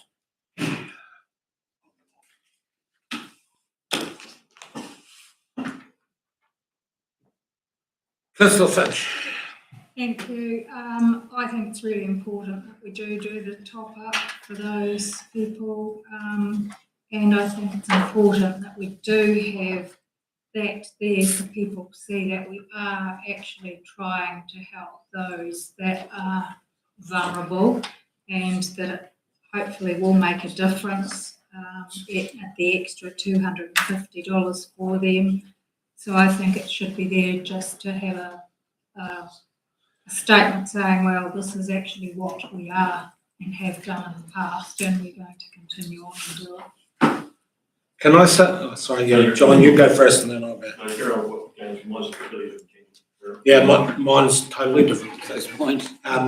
You would expect with my social slant that I would be fair in on this, but I'm not, because as soon as council starts casting a magic wand over it, you get it. Like every time we've done it, we've had unintended consequences.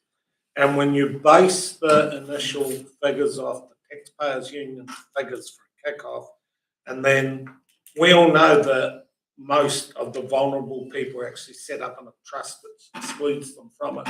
What you end up getting is you're taking off everyone to give to a small group, but we have no control and we have no way of making sure that that small group is the targeted group. It should be, but it never is. And actually with the brutality of what's coming through at the moment, actually divert more money so that some miss the brunt and others take a greater brunt. Because those that aren't in, everyone pays. You have pensioners and vulnerable as well. It's just a wee bit too much of a we're casting a social wand that's beyond where I can go. So I've got to go to John and then I'll. Mine was similar thoughts, because I completely understand the philosophy behind what we're talking about. The problem is we create a hole we've got to fill every year, and someone's going to fill that. And this is, look, this might be completely off the wall, but has any other councillor ever thought of running it like a reverse mortgage scheme? You have a debit that sits against that property. If you're talking about a pensioner, and that might just sit there, and when that property's sold, then we get the full amount of rates in. It might be, they're probably $200 or $300 a year. You're a genius, Oh, look, it's just a thought. Yeah, once again, that terrifies the hell out of me that it's we're casting a social wand. We still get the money. Just wait a little bit. When you charge an interest in the meantime, 5.2 Ali.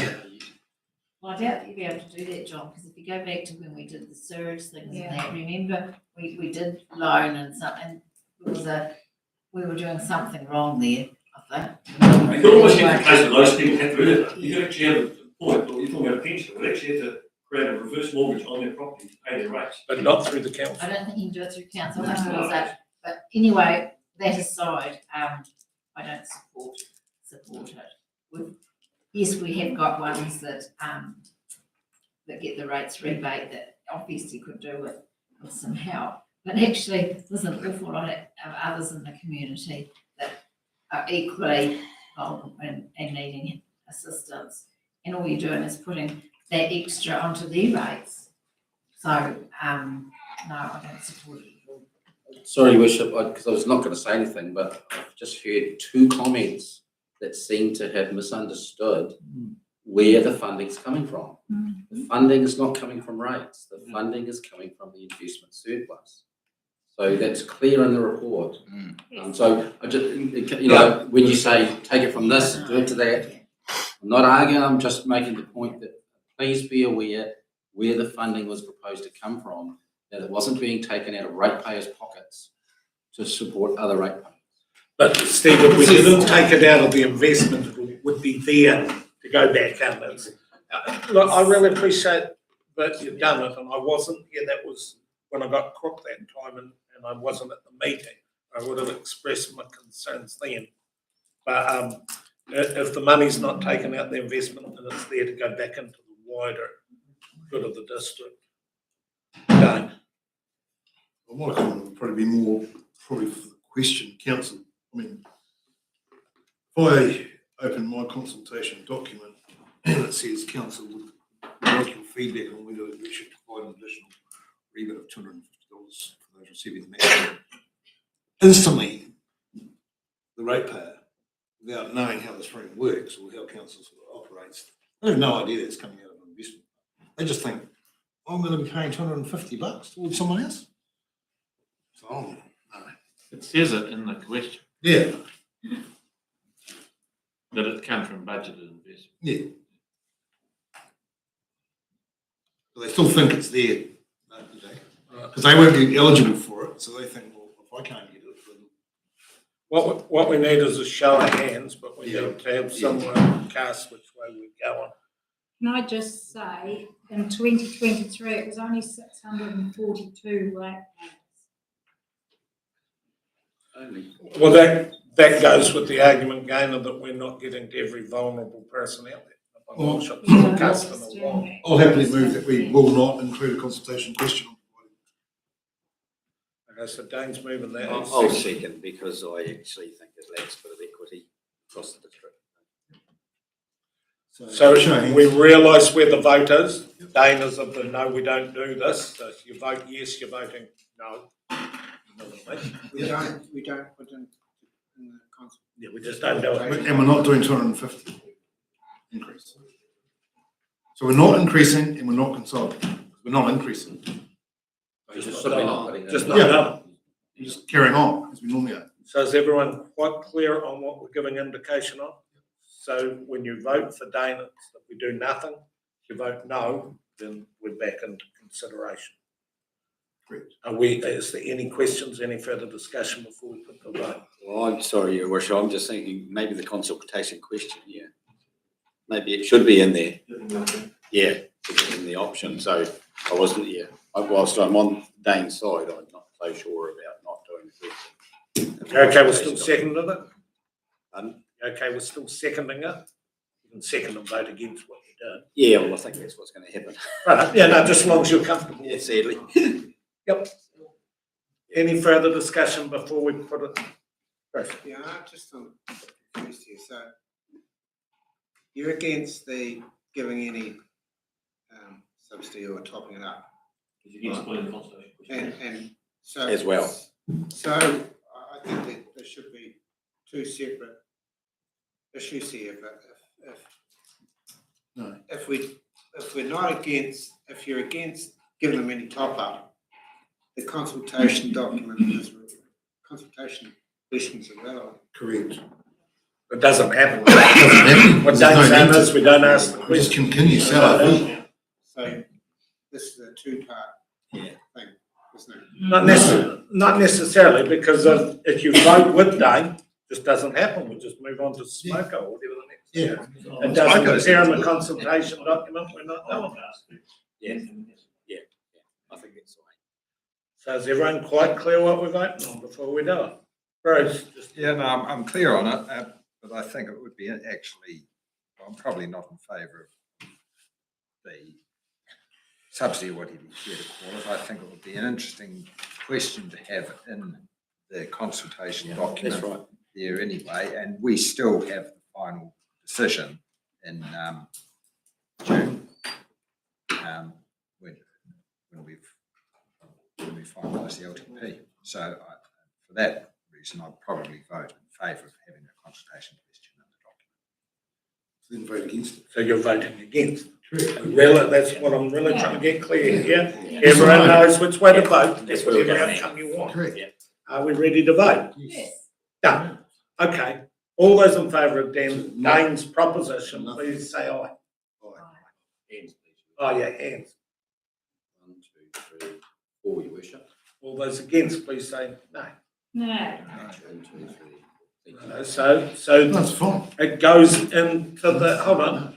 That means that now we need someone to move that we put it into the consultation. Even though we voted it, we're gonna, I'm happy to move. Gaynor's moved it, Bruce has seconded it. All those in favour? Aye. Those against? We'll have to. Yeah, well, no way. Is that now, Smoker? Yeah. No, So, Smogo so time. 12,000 Right, people don't truly. receive it, you're all gonna tell Who's me running no. the show, Julie Gardner or? The answer will be no. Got to update the template. Right. Me. The majority of the read, where I know is going to say no. Got a guts full of going back. No, they don't get that, no, so they don't, only people that say yes, the ones that are eligible. get it. The majority- Yeah, righto, let's have Smoko. I'll have two smokers, I don't care. We're having a 5 minute break.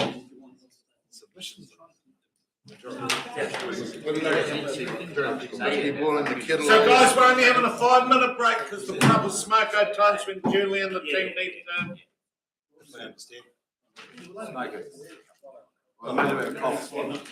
There were some people there that won't. What are we doing here? Yeah. Which they already are. Yeah. Have we done?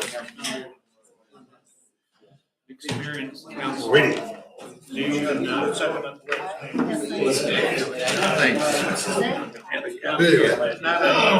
See this. See what they say. There was nothing.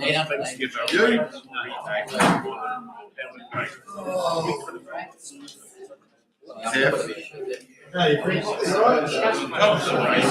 Yeah. It's really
We're right. Okay, so we're back into a team welcome. Trade, floor's yours. Good everybody. Probably the only comment that I want to make on this at this stage is that some of the fees that haven't been set yet have been waiting for assumptions to be made. So because we've made those assumptions in this workshop, we should be able to take those to get your fees by the next council meeting. But outside of that, happy to take any questions. Okay, Councillor Barron. A few questions, Trey, if I may. These increases, are they based on a cost recovery or a cost plus to make money from? Is it a cost and a margin you're going to get from doing it, or is it just a cost recovery increase? Generally, they're based on a cost recovery basis. So in the financial strategy, we have an aim to reach a certain percent of fees and charges for the total revenue. So a lot of the increases are to try and get close to that number. So a department, say a building department, will recoup the costs that it Yes, they'll recoup incurs in its business Yes. to come out even. Yeah. So some of the fees are done that way, but others are set by statute. So we just follow what the statute is. So it's a bit of a mix. I couldn't tell you each specific one, but generally they all fall into those categories.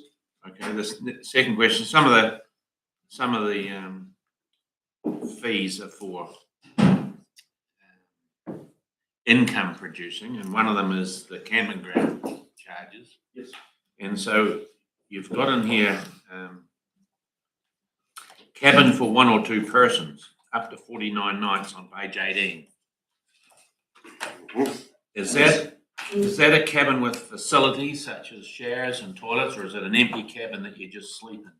I believe those are just the cabins at Taylor Park. Yeah, so it does have a toilet and a shower, so it's a self-contained. I said it's specifically the Taylor Park cabin. That's it. The only camping ground we operate is the Taylor Park camping ground, and those are new facilities in it. And we've looked at comparable costs for other similar facilities, say in Dunedin and those sorts of things, to see that and double check that it'll generally recover what we expect it will cost us. So the second question to that is it a service fee? Does someone go and take the sheets out and wash them and clean the shower and all that at the end of the stay when someone stays in there? If it's just a 1 or 2 night overnighter, then we will be looking to do that, but that's an additional, I mean, that's why the rate for the longer term stay is cheaper than the short stay. So the people who are staying there over time, it's not serviced, they do their own washing and there's a vacuum cleaner available for them to do their own cleaning. But if it's a tourist calling through and just stays 1 night, then there will be basic cleaning. Right.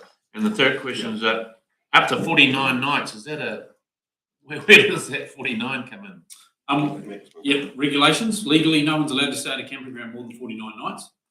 So you're not supposed to stay there permanently. It's not supposed to be permanent accommodation. So that's whether they have to walk out the gate and back again. I'm not quite sure how that'll work, but it's Thank you, answered my question. no one. But it's the camping ground regulations. You're not supposed to stay there more than that. Otherwise, you're a long-term tenant rather than a camper. Councillor Payne. Oh, thank you, Your Worship. So I was looking for a fee in particular when I started looking through this yesterday or last night. And it was for the landfill, a clean fill that's going to our Mount Kilwee at the moment. I mean, it's a hot topic in the district. We're getting it from every builder, contractor, whatever else. And I can't see that fee anywhere in there. And I just don't know where that lands. And I'd like to know if somebody could just tell me where that lands and how it's landing. It's in there. 2,600, $260. So there is, at the moment, we don't have a specific way to get rid of clean fill other than, but we've been working on that. And what we actually changed that last year and took out the low rate, but we don't have a specific bulk clean fill disposal area at Mount Kilwee at the moment. Right, so I look at what I'm specifically probably looking at. We've travelled the journey with it. We know what it's costing. And I mean, long term, are we going to have to look at an alternative for how we deal with this totally? Because my understanding, the reasoning for the cost that we are charging per tonne or square metre at the moment per tonne is high because we're filling the Mount Killy up. Is that right? When it has to go to landfill, but yeah, unfortunately there are a lot of conditions and bits and pieces. We did look at creating a clean fill site and having a lower rate, but that wasn't successful because we were going to put it as a wetland. So we're looking at that as part of the, and we'll look at Mount Killy going forward as well as part of the consenting process. But at the moment we don't have a solution for clean fill unless we can use it and it meets certain criteria for us to use it on site. I think it'd be prudent to note that, and let's not lose sight of that because I think it is hot topic in this town at the moment. I mean, we have identified, we have identified that there is a definition difference required between clean fill and topsoil, for example, because we had the situation where topsoil was being identified as clean fill and being charged. And we've figured that one out, that that's not going to be the case. Topsoil is a valuable use and can be stored. So part of the issue was that definition problem. And we got onto that. So where it's topsoil, there should be no issues associated with that. Councillor Graham, followed by. Yeah, that's on my old favourite, the old dog registration not working. Just puzzles me that on 5.3, there's 3 or more dogs not working. $72, right? What does that mean? As opposed to a rural not working $70. What's that? What is that 3 or more dogs not working? Who does that apply to? Is it rural, urban?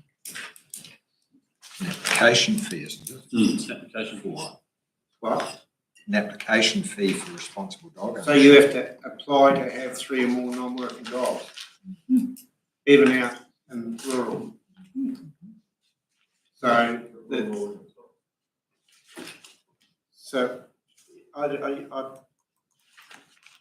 a farmer can't, if he wants to have 3 more dogs, more than 3 dogs, that used to be working dogs, but they've got old now and they've got past it and they fall off a truck and that sort of thing. So in theory, they're not working dogs anymore, are they? Then no. What you guys do is say, oh, one died every time we get new ones here and you're registered.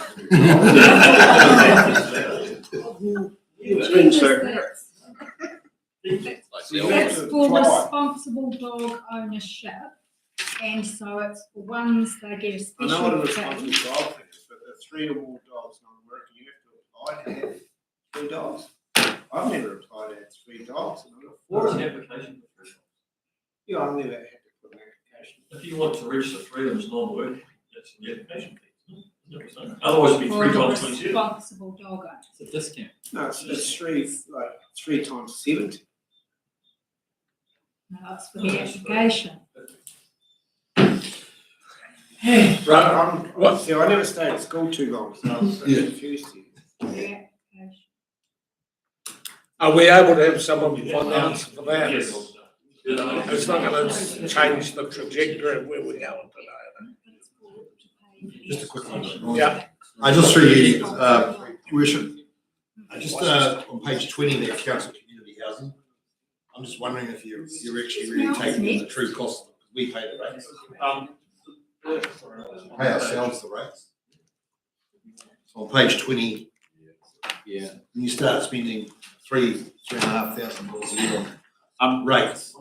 Through you, Your Worship, we haven't adjusted the rates for the community housing because there's part of the question is are we going to have a different funding model for it?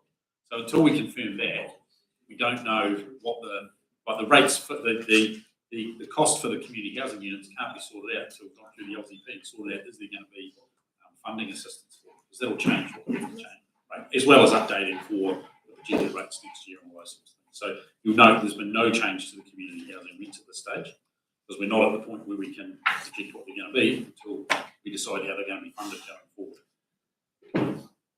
So we haven't changed them because we're not sure what to change them to yet, because we haven't got the new model and how we're going to fund it. Yeah, what I'm saying, they're cost neutral currently, right, so currently, cost neutral to the rate they are. Right? So we recover all costs. Costs are going up, the rates are going up 22%, for example. Then, of course, those, it's going to be adjusted. They will definitely need to be adjusted through you, Your Worship. But I'm not showing Right, right right. process. No, we're not, because we don't know what we're adjusting them to you. Because if you change the funding model, then what we calculate will not be correct. Well, the current funding model is cost recovery. We can only change at the moment under legislation, we can only change the rentals once a year. So we need to get this sorted and then make the change. This is only for consultation. Correct. And What I'm saying is that consultation is not correct. It's the current way we do it is cost. Oh, you're saying $139 plus any incidental increases that we're currently doing. This could be like, Technically, yeah. yeah, so it'd be 20%, $20 just in rates alone. Insurances are going up to $30 a week, so now we've got $30 a week.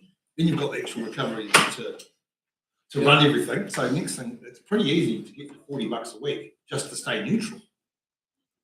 Pull back a bit from that, but I get what you mean, but I can also see that. I can see what you're saying. If we change them and then go and apply those new rentals, we can't then change them again when you decide what the funding model is. So we'll pick that up in due course. Yeah. And that's not Yeah, technically right, no. but Yeah, go. Bruce's answer.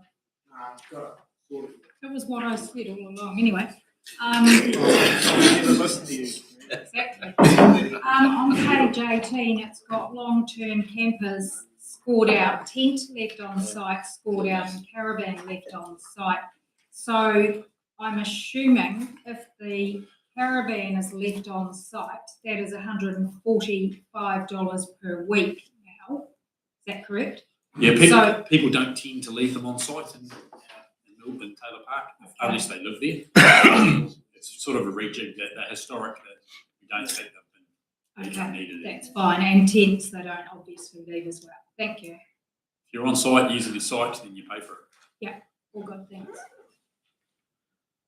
So, have we exhausted the questions, team, and we're looking at. Right, we're going to work out what we're doing for the directive. Will or will not include consultation questions. Chris. I've just got one question, and it's back on page 13 on building consent fees there. It might be appropriate. Malcolm's here too, so. Just on the building consent fees, number V or number 5, the hourly rate for extra processing is $170 an hour. But I see the hourly rate for it's gone up low. It's gone up to $205 an hour. So is that you happy with the 170? No, sorry, that's actually an error. I thought we had actually corrected that. It should be 205. Spotting. Just around that earlier question, rural dogs, that, you know, that'll need to be adjusted for, non-working rural dogs. So it should be about the same as a rural non-working dog. So you shouldn't be spending more money there for it, just pay the same price. Just out of curiosity, what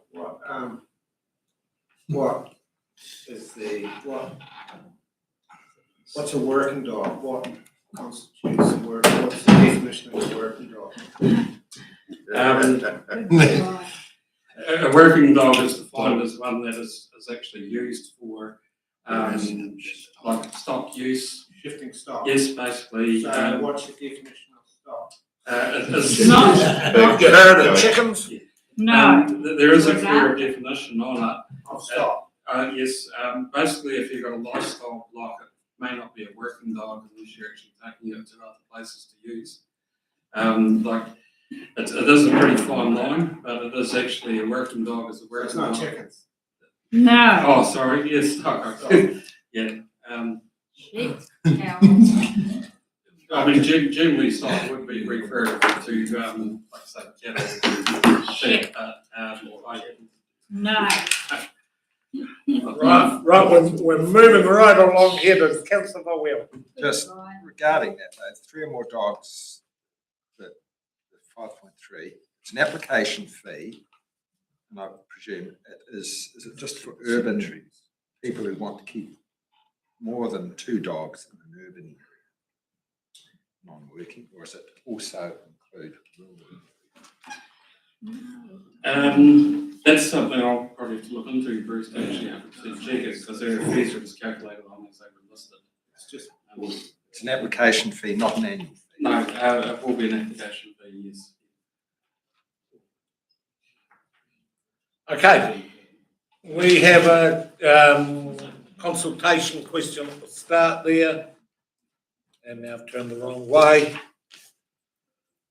Council will or will not include this consultation question on providing an additional rate survey.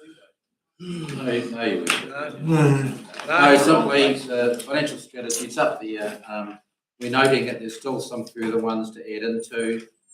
We've brought it to you to get feedback, which you provided to us through your questions. There's going to be a couple of minor changes.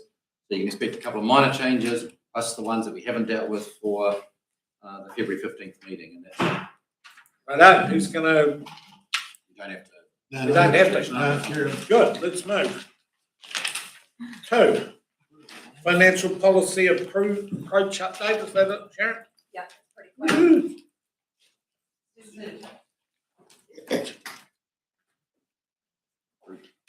This is just, you know, how we're going to approach the financial policies that form part of the consultation document.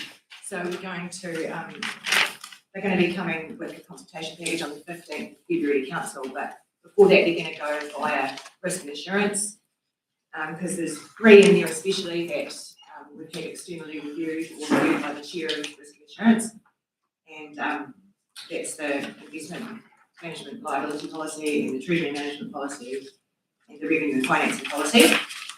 And then we've got some other ones. We also have a statement of accounting policies have to come as well. And there's been changes to legislation and mandatory documents that need to be incorporated into all of these. Some aren't changing at all and some are changing just a little. So that's just to let you know how they're coming through, I suppose. That's really all. They'll be here on risk and insurance and then on the 15th. So we don't need to do anything with that, we just, everyone's aware of it? Yeah. Next one's back to Peter, residual matter. Thank you, Your Worship. We had a few residual matters from the previous workshops, they're listed here. And this is really just to reach a landing on what we want to do with them. We had, you might recall, in our long-term plan, annual plan submission process, there was a carry forward into the long-term plan. The CCS Disability Action made a number of suggestions there, and the proposed direction that we're seeking of you is should we deal with them through a Clutha District Council Disability Strategy in year 1 or other years from within existing operational budgets? Yes. Yes. Yes. Yeah. Within budget. Does anyone have a counter proposal? That's a yep. Okay. The next one was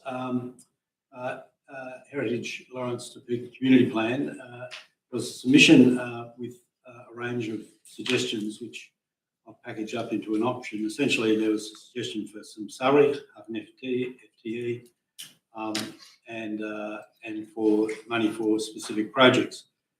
We've packaged up the options as you can see there. One is we leave it at the status quo where people can put in submissions, or we go for an option, the status quo, option 1, no salary, but there's an identification of projects for funding support through a staff submission, or 2, the same thing with the picking up the suggestion of a heritage toolbox. So that's 2, and 3, actually put money into a dedicated officer. Sorry about the plus the other matters listed above. Dave? Oh, I'd probably run the status quo. I think we get great results when we see good communities get together and stand up and bring their projects, and we seem to support them around the table. So I'll just go with status quo. We're pretty good at looking after these communities, but it'd be nice to hear from Jock. It's Ali, isn't it? Ali followed by Jock. I'm just going to ask the question on what Lawrence Community Board has available to them in regards to heritage funding. Because they used to have a heritage fund, and I'm not sure if that's still there and what's in it, but so I asked that question simply because under our financial situation this year, we've got to think about a few things like that. I mean, I support what they want to do, and it may be through the submission process. I'm a wee bit reluctant to actually at this stage put in additional funding. I'd rather see it come through the long-term plan, but I would also like to know a little bit more about it because Florence did have heritage funding available. John. Peter, I just, so the actual, what was actually asked for in the annual plan submission, and currently what does the Clutha District Council do to support heritage in Lawrence? Because we've had two recent events where a older home, Heritage New Zealand wasn't consulted and it was flattened with a digger. And we've had alterations done on the main street and there was no consents went through. So what does the actual CDC do now to protect the heritage in Lawrence? What processes have we got in place? Because I think you'll find that the ratepayers themselves actually don't know that you've actually got to talk to somebody before you actually get the digger in or the chainsaw and stuff out. So that's, I think that's more where this is coming from. What processes or what policing have we got in place to protect the heritage buildings? And then also not just Lawrence, this is just Lawrence's case here, but probably other historical buildings in the district. Your Worship, you have a framework through your regulations, building regulations, and your planning regulations, which address a number of those matters. I'm not familiar with the detail. Maybe Chief Executive might add to that. But without getting buried into it, I think you'll find that's where this is coming from. Like, so we have got them notified. Like, do those landowners, are they notified from council that they're actually a heritage building? And they should be actually notifying council. Yeah, it's the thing. I think there's a wee bit more homework to be done here, but I think we need to do it sooner than later before more chainsaws and diggers come out. So I think there was 12 or 13 houses, but we're down 1 or 2 now from what I can gather. So through you, Your Worship, it's not good. I might also ask Steve to comment, but what we're talking about here is a layer over and above what is provided generally across the district. People have a responsibility to be aware of their obligations. The community clearly, sort of has a feeling for its heritage and is looking for support in that regard.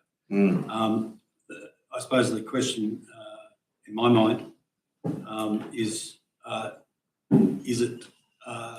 it something that you as council want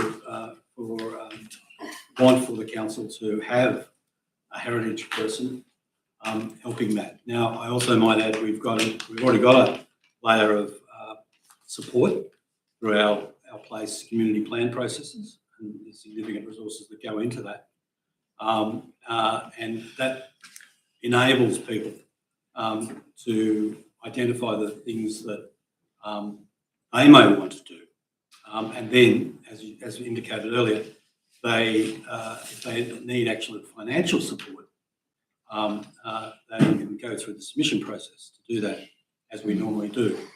So it's I suppose for council, it's a question of do we do more, or do we rely on our existing process? So we should be, let's get back to it, and that'll roll out the other end. We've got 4 options, or status quo and 3 other options. We've got an opening salvo from Councillor Catherwood. We've got an effervescent councillor Ludeman. I just want to ask the question. There used to be a register, Yeah. and especially in Lawrence, I know there was a really good register of heritage buildings. So does that register still not be active and exist? There definitely used to be.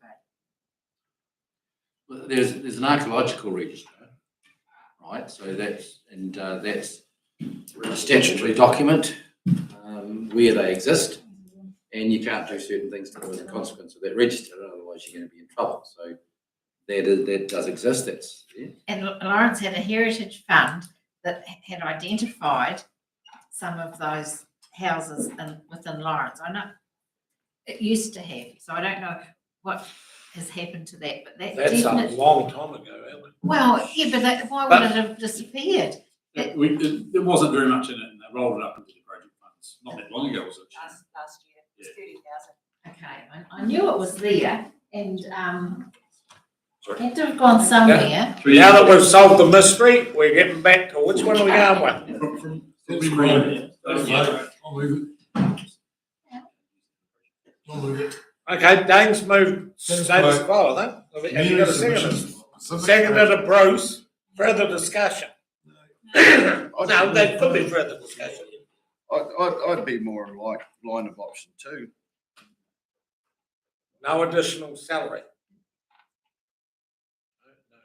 Well, there is no salary at the moment. Yeah, but that one up there. Option 2 is still like option 3, isn't it? I'm looking at option 2, isn't it? You're looking at option 2 with. Including a heritage Well, toolbox. option 1 actually has a number up there. Thanks. It's 0. Yeah, status quo is 0. Let the community ask the community. 0, so you're talking. No, but the community's asked council to help look after the community, Dane. That's why would you put a submission into the long-term plan if you can look after yourself? So it will be reflected on the vote, because obviously we're going to move in a second of a status quo. If you don't like that, vote it in. Any further discussion before we put to the vote? We're quite clear what we're doing here? No, I'm going to ask something, sorry. Surely not. Keep going, anyway. Option 2, so if we go for option 2, like Doug suggested, what does that mean? Yeah. Financially? Well, we'd have to provide funding. Is it the No, whole Your Worship, district? it means nothing except you'll have to deal with a staff submission that identifies funding. Still make a decision after that staff submission. And is That's all that- that means. It highlights what it might cost. Not salary cost, but it might highlight what the toolbox cost is and what it is a toolbox. Who knows? Yeah, what's involved in the Yes. toolbox. And But it is- would come through as a submission and you would make a decision on it. So that's what that. And is that toolbox for the whole of the district? Well, it was Lady Lawrence that submitted. Only Lawrence. Right, can you vote? So we know what we're voting for. If you want that, hold on, we've got councillor Bowie. Yeah, no, I'm probably in favour of the heritage toolbox and myself for Lawrence. Provide direction. Probably the best outcome would be through the district plan where buildings can be registered and protected that way. So, but that will need staff involvement to draw up changes to the district plan there. We did probably, I don't know, at least 12 years ago, perhaps a bit more, there was a proposal for district plan change for Lawrence to take account of the heritage sort of features of Lawrence, but it was actually, the community was actually quite dead set against most of the provisions of that plan at that time. But I think that it isn't, the current plan for isn't really working to Lawrence's advantage at the moment. And good historic features, heritage features are being lost, then I think that needs to be addressed. But, not looking for any additional budget at the moment, but I think we can improve what we're doing there too. So that's why I'm looking at option 3. The the heritage toolbox. It's an investigation of the toolbox, really. Right, so I'm going to put it to the vote, which has been moved by councillor Catherwood, for status quo. So realising you're voting with Dane, you're voting for status quo. All those in favour, please raise your hand, say aye. All those against, please raise your hands and say no. No. Righto, motion's lost, looking for another one. I'll recommend that we go for, oh, sorry, Well, you can. Option 2. Okay, then, so we're gonna move in councillor Martin for option 2. Will you second them, Bruce? And seconded by councillor Whelan. Do we need discussion on this? No. Righto, put it to the vote. All those in favour say aye. Aye. Those against? We didn't hurt you. We got there in the end. That's we had a tricky problem to come up with. Okay, then, consultation document, Peter outlining. You have me on account of Mr. Miller. Good. Yes. Slide. No. Oh, much of the I say no.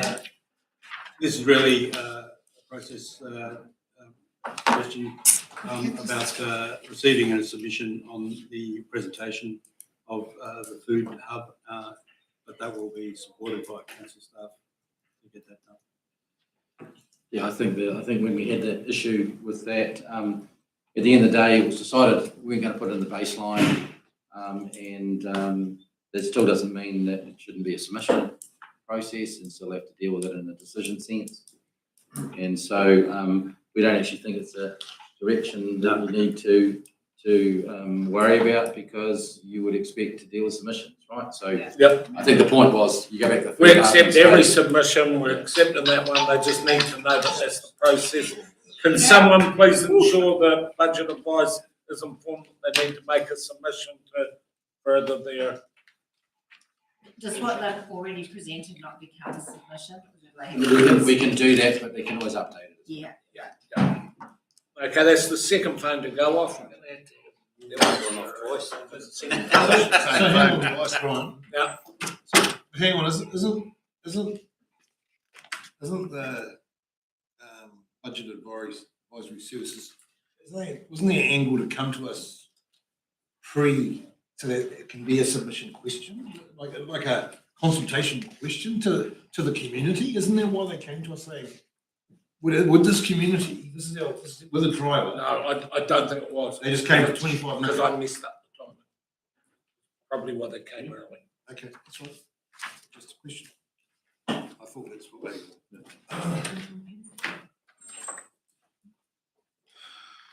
I should check it before.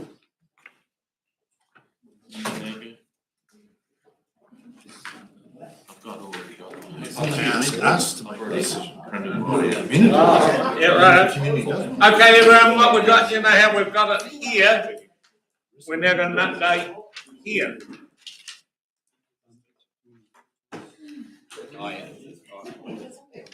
No, look, we'll just get straight into, this is, Differences, if there's any differences, because you've had it in your. yeah, Peter just goes through because there's slight changes all there. Peter will explain the changes. So you've got the original one. This is just a minor update. What I might do is just when we get to the points, I'll highlight them as we go. So you can keep your current notes, but it's a substantial change. I might suggest, Your Worship, that we reference the slightly updated consultation questions on the slide presentation, because there's some minor areas. But the main one is the last slide. Did you get it by sent through? The West Otago. I did not. We can. You didn't, I sent you an email. So on page 49, it's got feedback question, West Otago Museum, and below it, it's got, do you support funding of the Otago Museum? Yeah, and then everything else, it's got West Otago on the right. So we'll go through those individually when we get to them, though, won't we, Ken? Yeah. Righto, so let's do this systematically. Before we get to those pages, are we talking about the previous page? Through you, Your Worship. Yeah, we're starting. We've at got front. we've got essentially two elements. We've Yeah. got an outline of the consultation document, which, as you can see in red, links back to the consultation questions or feedback questions. There's two levels of questions. So suppose through you, your worship, are there any comments on the outline? Just on the outline at the moment, anyone got any issues? I read through the previous one. Councillor Barron. Yes, could I ask under page 45, 13, waste management, issues, collection, refuse bin size, collection areas, transfer station. I understand we're moving to a 4-bin collection system, correct? 1 bin was for waste, recycled, 1 was for general waste, 1 was for green waste, and the 4th one was for the bottles, glass. Does a ratepayer have to take all those 4 bins? Because there's no way I want to have a green waste. Through you, your worship, might suggest that we have a compulsory area. If you don't want a bin, you can give it back to us, but you'd still be charged for it if you're within the compulsory area. And one of the things we will be having to do is to part of actually trying to encourage the waste minimisation is we may get to the point where we say you aren't allowed to put your green waste in your refuse bin. But if you've got a big section, you can get rid of it on site. Then yeah, that would be another way you can do that without having to have a green waste bin. But there's food scraps. But you're still going to have to pay for it, you're saying. That's a bit off. If you're within a compulsory collection area, that's the way council currently works. So that is disadvantaging those that are doing their own composting. And that's what we're trying to encourage, surely. So those that are doing their own composting and are not using green waste bins are really being disadvantaged because of that. And we're trying to encourage it. So that's the wrong way of looking at it as far as I'm concerned. I agree. Well, sorry, through you, your worship, we've done a swap analysis. We've looked at who is doing that and how much is coming into Mount Kirui. Yeah, A huge proportion of our waste is green waste. I know that, but you are not encouraging those to compost, because if you say, if you're doing your own composting, you don't need to pay for this bin, you'll find people that are on the little bit, maybe might for the price, and if you drop the price and say, well, if you don't need it and you return it to us, then you don't get charged to it. It's got to help. So, part of the service provision later on. So these were part of discussions and decisions made at workshops prior to this. This is a reflection of those workshops. They are only for consultation, and there may be a horde of people that are in your camp, councillor, and might submit about those issues. And the whole point is, it then allows us to make final decisions afterwards. But what we're trying to do is, you've identified that there may be an issue. Well, that's good, because it means that other people out there will identify an issue too. It won't be hidden, for example, right? So we're trying to get a consultation document out that identifies issues and gives the ability for ratepayers to provide feedback. And we're at the stage where we can't, we'll be struggling to go back and relitigate aspects of things that we've already looked at in terms of provision of services. And we need to just make sure that there's enough information that people can, raise the valid points that you might be raising, and councillors that might. So that's fine. Fair enough. Thank you. Bruce. I thought this was mandated. No, so through you, your worship, if you recall, what we have agreed in the workshops is that we're actually looking to meet the targets that have been set nationally, and then we've looked at options about how we can achieve those targets. And in order to achieve the targets, the reduction, we were trying to do 50% of waste from landfill, this is the service that will get us over the line to do that. If you only do part of this, we won't achieve those targets in the long term. So that's why there's not a consultation question about do we achieve the targets or not, because we went through that in the workshop, and this was the way we could actually achieve it. So there might be other things and it gets refined, and Councillor Catherwood said, what if a community doesn't want to have a glass collection or a green waste collection? It will have wider impacts on the viability of it across the whole district. But that's why we get the feedback on it, and we go from there.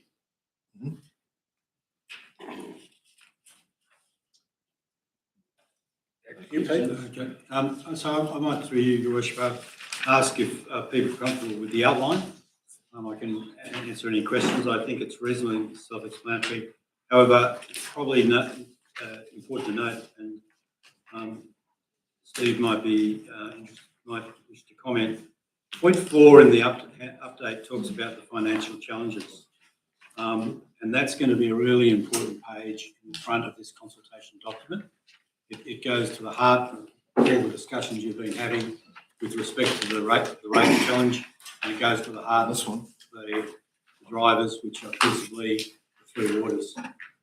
So I just bring that to note. A lot of the other sections are updates on how we approached it in the 3 years ago, and then there's some topical elements like waste management, climate change, and so on. Everyone comfortable with that? It's pretty, we're almost down to the wordsmithing stage. We want to go change the list. Bruce? Just looking at the consultation question for rates, it's got option 1, a single rating increase of X% in year 1. That's the next step, Bruce. We're just doing the layout. We're almost there. Yeah, we're one page off that one. So just on the layout, who's got the layout? Has anyone got any issues that they're concerned with? John? It says, underinvestment in ageing infrastructure. I would debate that, because I mean, we've spent vast sums of money in the last 5 years on treatment plants. So you're almost admitting that you're at fault. Underinvestment in ageing infrastructure. It's always aging. Yeah. And I'd say we've correctly priority invested all through the years. We'll tweak it. Yeah. I mean, there's narrative to go in it, so it's a Yeah, heading, yeah, right? yeah. And so we can understand what's said. I suppose the point is,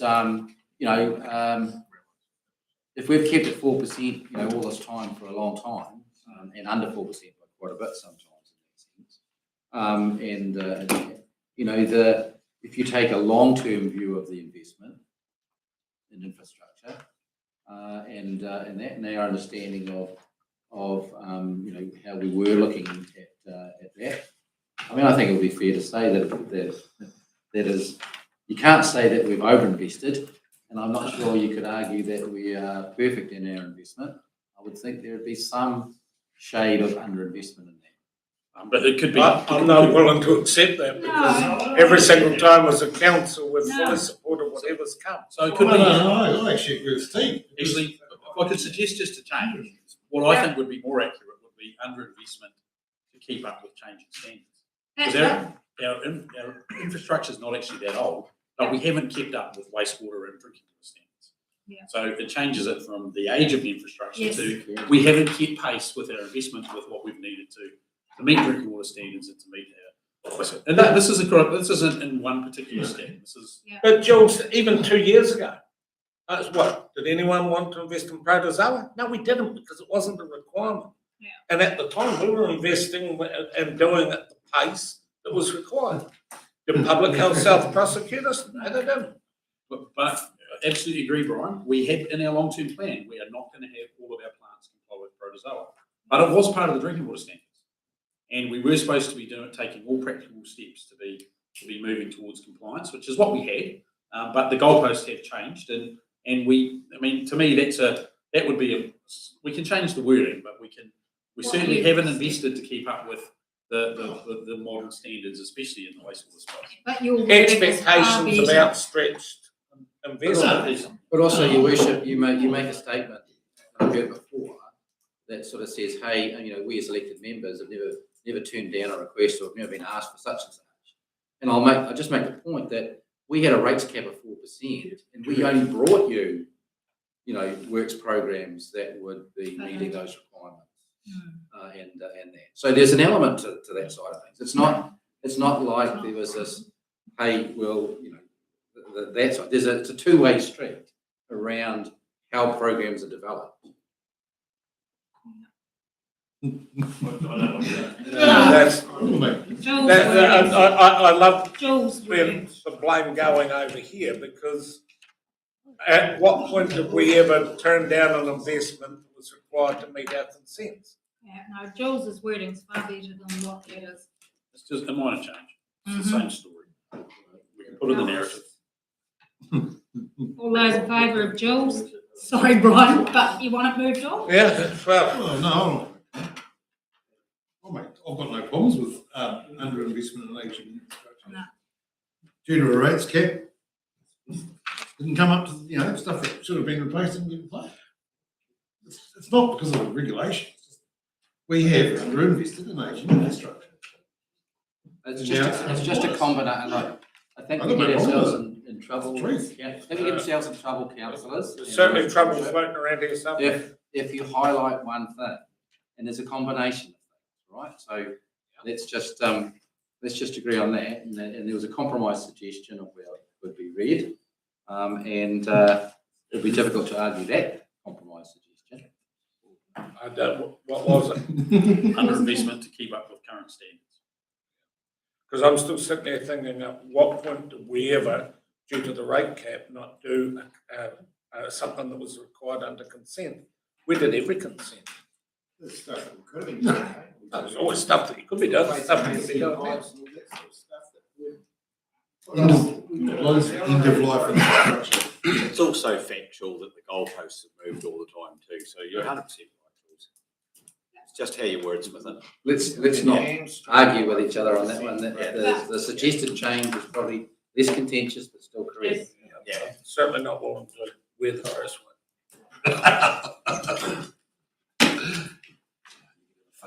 Right. Is that the end of that question on the outline? That's the outlook. Now we go to specific consultation questions.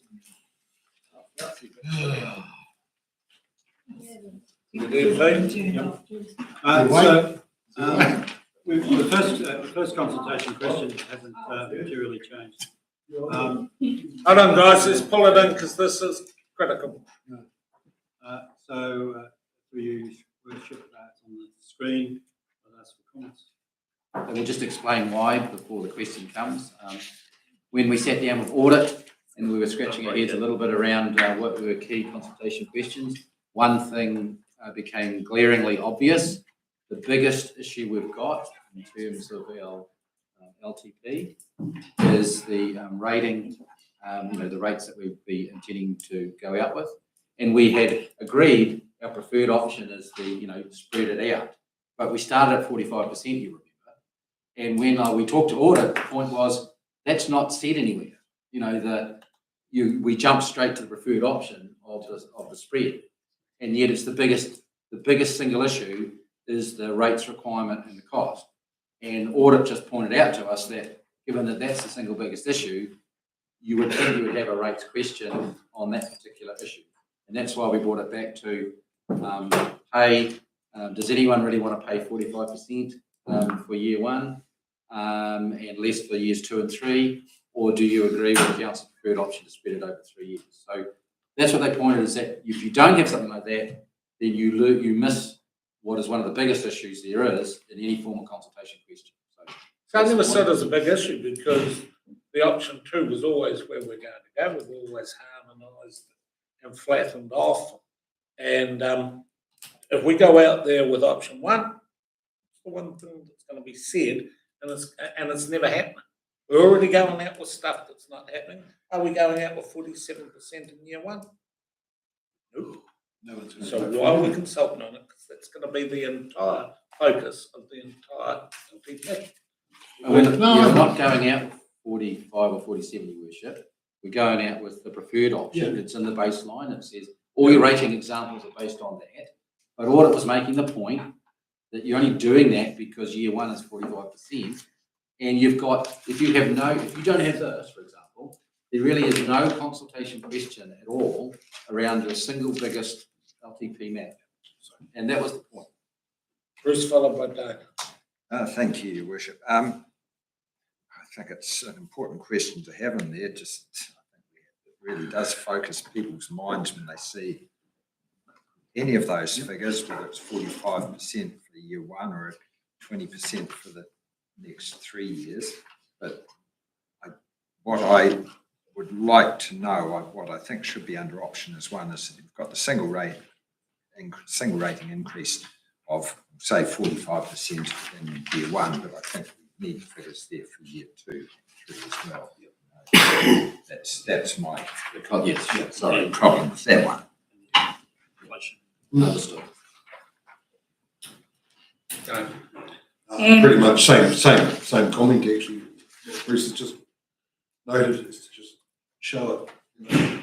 Because this question, this will be the most engaged LTP we're ever gonna have. This will be a record. I mean, the people see the figures. Let's get all those figures there, give them all the figures. So just what Bruce said. Big shock in the first year with year 2, 3, the mellowing in the option 2. Just put it out there, put it raw, and let's get on with it. Just a typo, you've got year 1, 24, 25 X, and you've got year 1, 25 to 36. In the, And here it's The hard copy's good. in the update, that's Thank been you. picked up, thank you. Yeah, cool. So I'll still say that we're going to create confusion for no good reason, because we know where we're going and we should have the guts to do it. No. And I bet you that instead of focusing on the critical elements, we're going to be focusing once again on something that's never going to happen. We're doing a huge misservice doing this to the rate. There's enough for them to digest over 25, 25 and whatever they are. But that is the reality. The 47% is not the reality. We know already it is. Well, let's ask the question. Right, put it to the vote. Who's going to give a direction on what direction we're doing? Hang on, I just want to ask a question. If we didn't put that in, I feel that that's going to cause everyone to go, Yep. I'll move out. Good reason. and it's reality. I guess that was that I don't know if it's worded quite right. That was our starting point. Yeah. With what could have been, and following discussion, we've actually got to option 2. So that's what worries me, because it was our starting point, but after that workshop where we went through all the projects, we got it to option 2. So how is it, I kind of question how it's an option, because we actually have got rid of it. Previously, we at that last workshop, we threw that option out ourselves.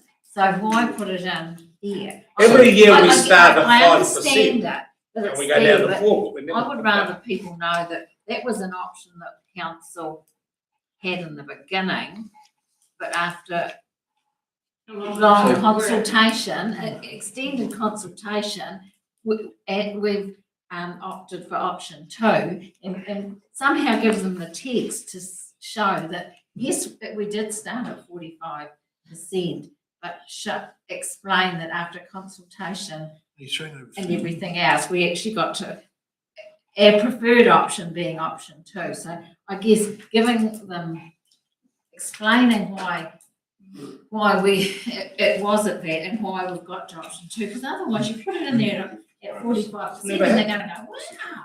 Well, this is just an explanation. This is an example of audit risk. So we talked before about where audit fits into this. And, audit isn't going to audit the consultation document, but will audit the supporting documentation. And the issue we had was, what happens if you get to the end of a consultation period and audit tells you that you did it wrong and you might have to redo it? And so I'm just advising you what we got advised by audit, which they highlighted to us, is that your single biggest item has no consultation question. So I do get it. So can we change the wording in option 1 to almost to explain where we got to, that it was that, and show our preferred option, and perhaps ask the question, is that your preferred option? So 2 things. One is, I made a note that we need to identify where we have a preferred option. Yes. This is a preferred option. We've done that in the past. Number 2, you shouldn't be looking at it in isolation, that there is narrative attached to this. So consultation question here, if you go back to the outline and you look at 4 financial challenges, you've got all the narrative in there explaining it and getting to that point. And this, all you see is, this is on the last page for the list of the questions that they fill out, right? So they always reference back to the narrative, and the narrative says a number of things. So in option one, you could put perhaps refer to page whatever of your LTP, in there, so that they can perhaps go back and refer back to what's been said. Yes, there's always a connection, and we can make that connection. You can make that connection on there as refer to page whatever, just because, Joe Blogg's out there, I mean, for them reading the long-term plan. Yeah. It's not easy, so you've got to make it Going to now. as, that's just my. I think there's a question. Yeah, there was someone with their hand up there and then we're going to Kevin. If you didn't have your hand up. I had my hand up for ages, you just ignored Then me. drop one of them and have one. Right, we'll go to Kevin and then John. My comment is that both questions tell people that they're paying the same amount in rates, whichever option they use. It doesn't change how much they're paying. If they're paying 45% in the first year, they're paying less in the next year, which will amount to 20%, correct? No, it'll also add in a sort of additional, so option 2 will be a little bit more expensive, which will be seen, percentages won't add up. Option 3, because you're spreading it and you have to get debt, there's a few extra costs in years 2 and 3. So you'll see that when you do a highlight, 45, let's say 8 and 8, won't equate to 2020.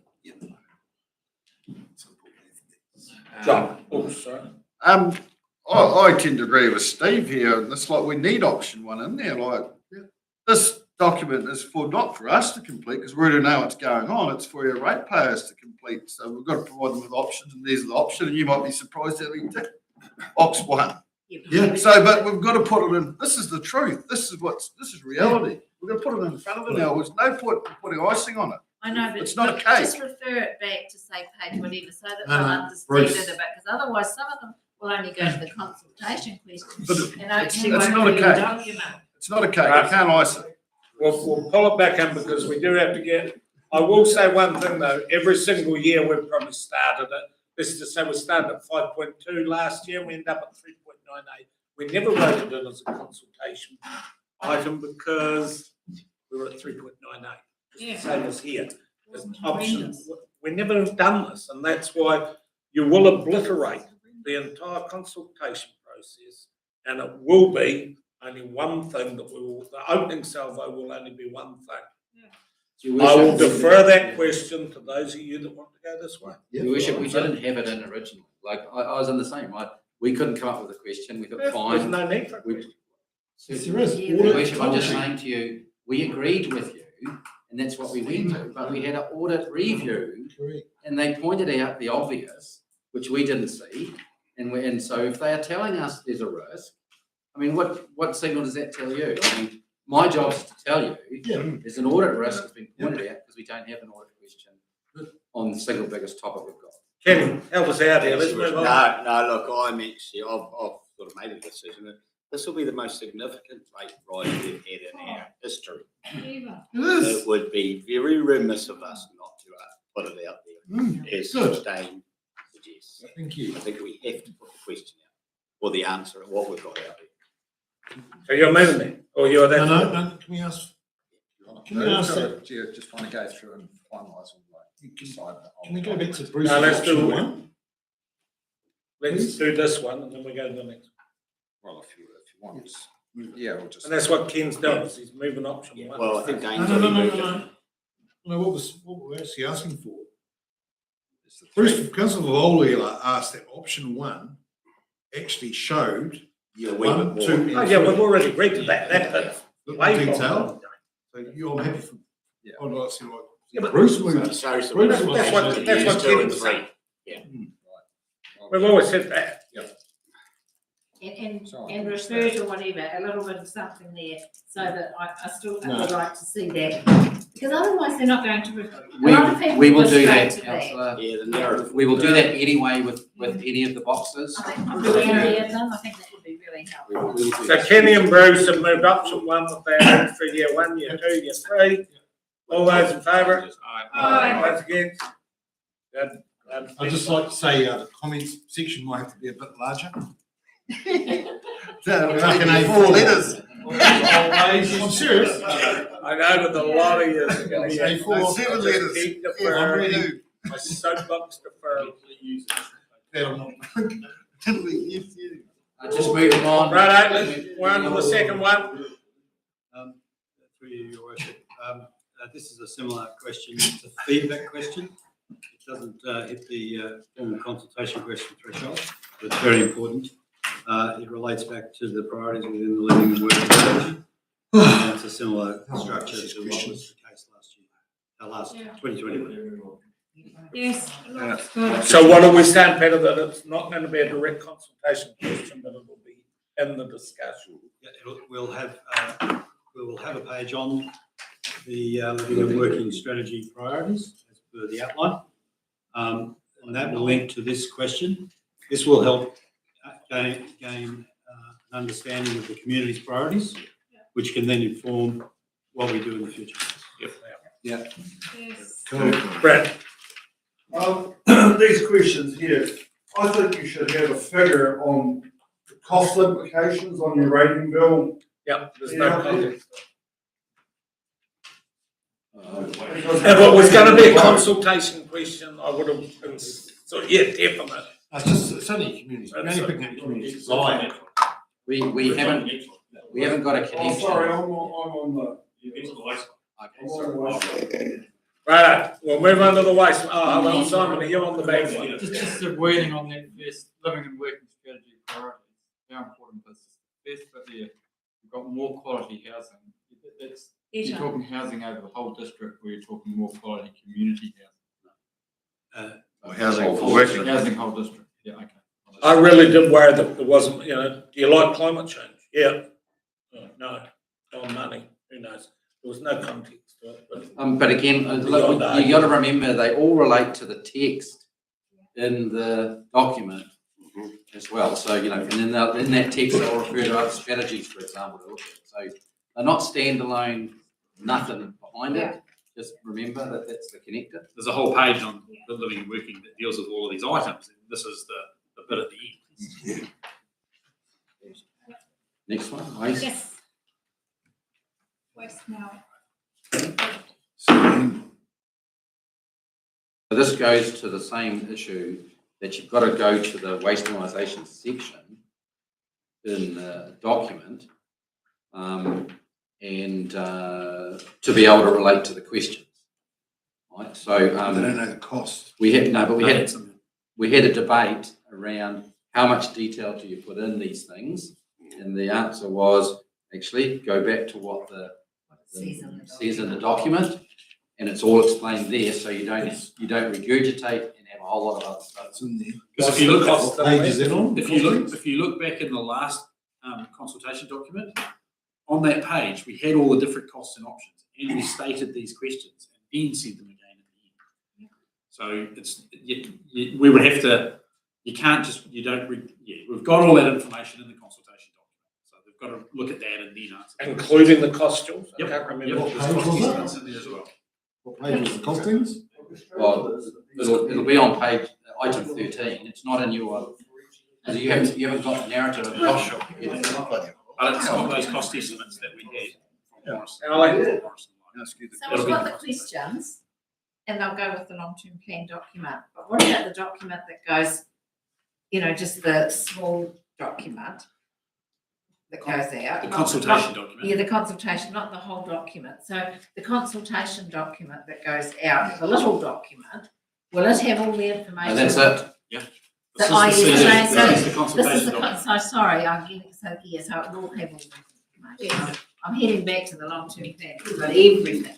It won't have all the WMP information, but it'll have the stuff that relates to But the it'll cost. have enough information for them to make.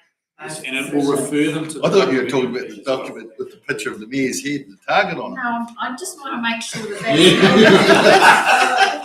Hey, it won't be the only one, it'll be all of us. So there'll be enough Losing it. financial information on that consultation document and everything. It'll all be there. Yes. The intent is that the questions relate to the narrative, Yeah. and where there is further strategies or documents there, they will refer to those as well. I mean, it's hard to see when you're just seeing it like that without Yep. actually seeing the document, but we'll get that document to approve anyway on that. Same for transfer station.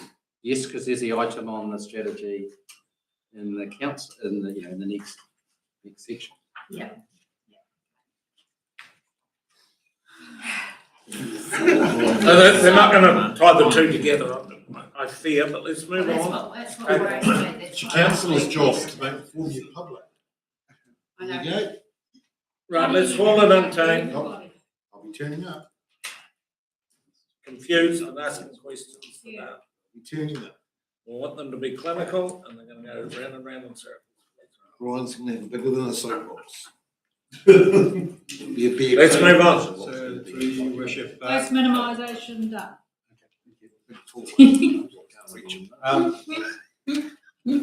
So the next one is the climate change strategy.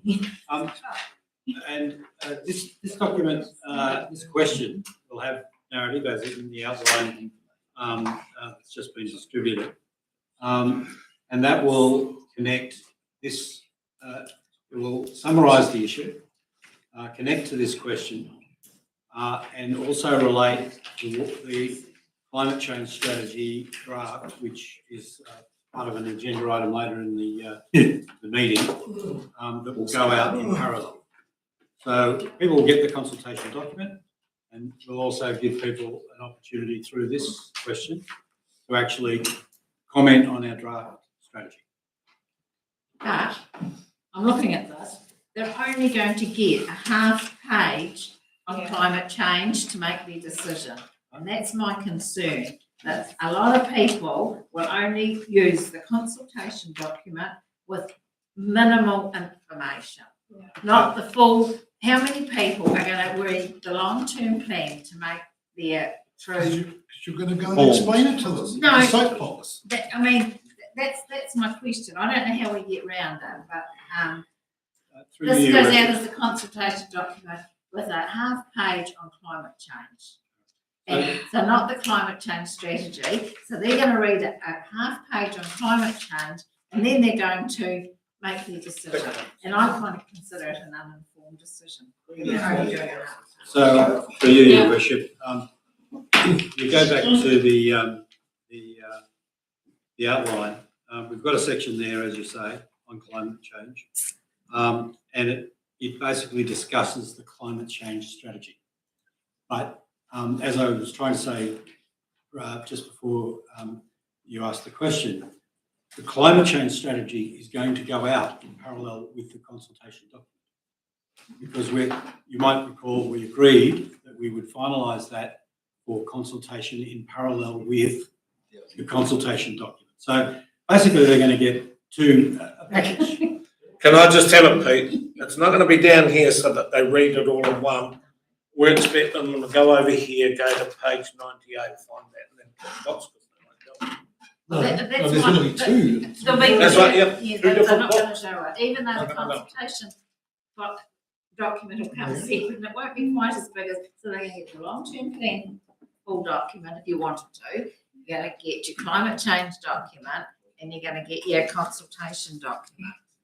Anything else? So, Yes, WMP. Yeah, waste management plan. Yes, so you get that as well. Yeah, so make sure you're well informed, because you're gonna have to answer some pretty tricky questions. So Al, what are you suggesting they do then? Exactly. Really doing your jobs. No That's problem fine. here. This is the problem. I go right back to, we're setting up I'm just- confusion at the No, time. we're that we not. want. We're not. We're What not. you are, because You're how setting up for confrontation, right? There's gonna be some reality. Make sure you understand your climate change strategy, so you can answer those difficult questions to your constituents. Simple as that. Could I just, look, maybe to help. That's where we're at. The issue is we've got some statutory requirements like the waste minimisation. Costs. We've got another requirement where we've done our work, we're ready to go with the climate change strategy. That's what you've already agreed we need to be doing. Yep. All right, the consultation period and when we're going to consult is the same as the LTP period. We have done this before, we've combined LTP consultations with other consultations. We've done that before, right? And so when you've got those multi sort of layers of consultation, how do you do it?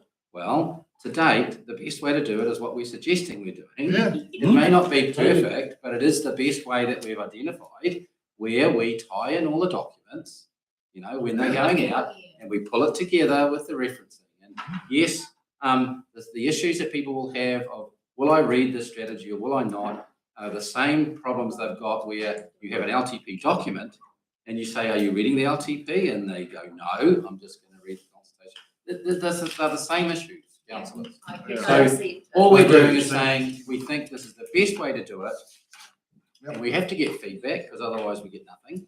And we're trying to frame it so that we get feedback in an environment where we've got these multiple documents. And that's how we see it. That's all.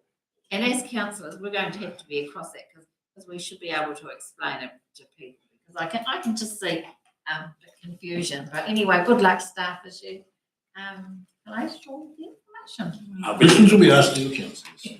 Yeah. I hear and I get the vibe that there's a lot of confusion on the process, even for us councillors in the room, concerned about our ratepayers out, you know, in the constituency. But surely there's an easy way we can resolve it before the document goes out and we put a post up on the website. So you're going to be receiving this. This is what you do to understand it. They can go and have a look at it to understand it. It's pretty bloody simple. Even the councillors can go and do that to refresh themselves, to recite it, to deliver it. It's got to be in the leader and stuff, not just on the website. There is So, some possibility. There's plenty of tools out there to And help. a year where we've got 2 or 3 critical issues, we seem to be asking a lot of questions that I can already see the confusion that's going to come through here. The answers that are, No confusion. those two are not joining up, I can tell you now. There's no confusion. It's called 25. I take it you've got no faith in the staff. No, I have total faith. I can see why. And Well, everything, what's the problem but then? at the What's the time, problem? too many questions, too much. Nah, that's the problem. I like it. All those in favour of carrying on with it? Yeah. Move on, next question. Get on with it. Let's go. Community housing, happy. Everyone happy with community housing? Yeah. Well, we can't keep Well, staying here all freaking night. if we've got to do it, Come on, while let's we do get it. the Staff direction. wants to do it. Let's do it. This is getting quite frustrating that we're having to, we give direction, but when there's discussion, the direction is always channeled back to we're doing it anyway. Yeah. I am really worried about, as a consultation document, the amount of questions and the confusion that's going to come through, and confusion is the last thing we need this year. But I'll say that for the last time and defer it to those, because soapbox is going to be a delight if they're confused. You'll love it. I've got to ask the same question, Your Worship. What's your solution? I mean, I'm Say trying no. Ask to. less questions. Sorry? Ask less questions. We've already got the knuckly ones, and so it's that helicopter. We don't need to solve the We've world got a at the moment. statutory requirement to meet. So- This is how we're going to meet it. So Pete, just to confirm, like last year we had one page at the back where these were all condensed. Is the intent to do the same thing? So it's a single page, they can just work through like they have before, and it was pretty successful last time in terms of getting people chose which ones they wanted to answer, and some of them they didn't answer. But it's a single page. Like it might look a lot when you're going through all of this, but Di and the comms team will convince that down to one A3 page with all Brilliant. this. All hidden in this fine. Right, let's keep moving on. Community housing.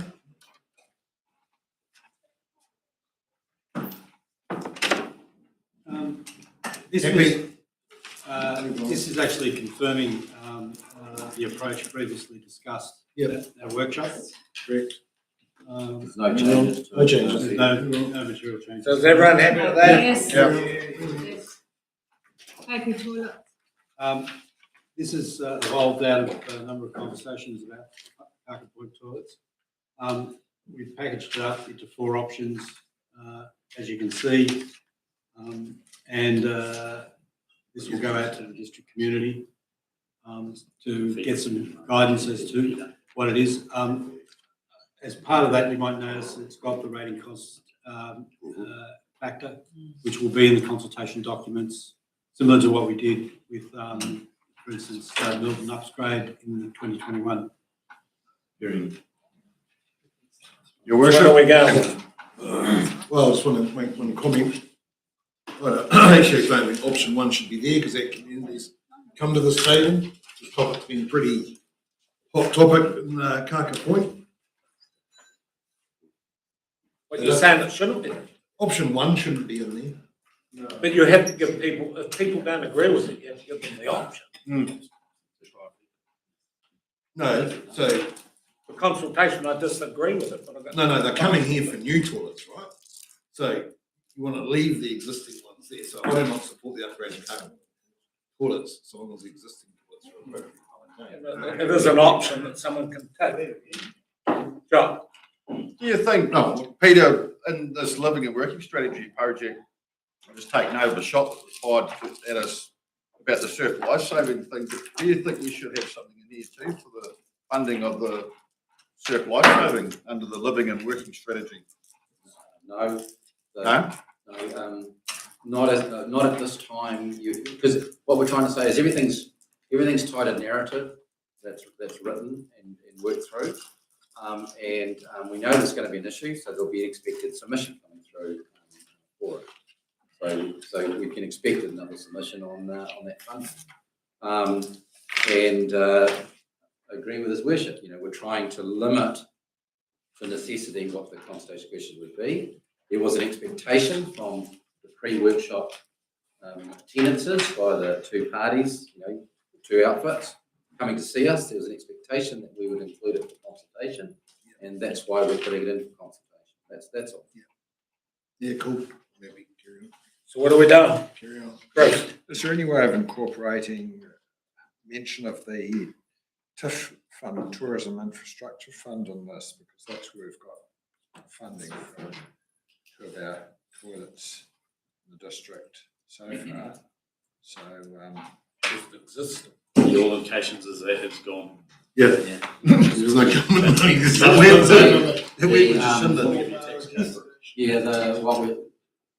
Tourism Infrastructure Fund is slightly different to the DGF. But it's not redundant. I mean, it depends. We can do a little bit of homework to see if there's a note we could put in. But we have to be careful what we say is correct. I'm just trying to keep on top of what there's a current TIF funding round, but I'm not sure if that's going to continue. I think we can look at a note. I think New Zealand First's almost $3 billion, isn't it? The criteria for that has come out. That looks like it is only going to be for rural infrastructure. I think the wording was there's about 3 elements of rural infrastructure, which is about water, wastewater, not toilet blocks anymore, not those projects that we got under PGF, not swimming pools, not library, like that sort of stuff. There's actually quite a different focus on real infrastructure. Maybe just a general statement. Right, if we work that, which one are we going with? We've got 1 to 4, pick a number, let's have a vote. We can't do all 4, Dane, we've got to go either option 1, 2, 3 or 4, which one is it? What do you mean? He's putting all of them there. All the questions are staying there. Through you, your worship. Where you on? I think the previous conversation it was agreed there was no preferred option. It was just Otherwise, we would indicating it. Right. So leave it as is. Good. Carry on. With your option 1 in it? That's good. Where's the Targa Museum? Leave it as is. We're a bit stuck on this one because, the amount's quite a big amount. And it's not in the baseline. And if we just left it for public submission, you're going to deal with a question around that might have a rating impact. So the thought process was, because it's going to have a rating impact, we should put it in the consultation document so people are aware of that impact and then can submit. It's a lot easier for you to then determine your solution as a result. So that was all. The quantum was quite a bit, and that's the reason we put it. Moving on. Yeah. And then this one was just again for councillor benefit. It's related to narrative. There'll be a like a mini paragraph or a paragraph on each one of those activities, a bit like projects that are occurring. So there is a real connection, and it's just about how important. So that's the connection to that. And that's it.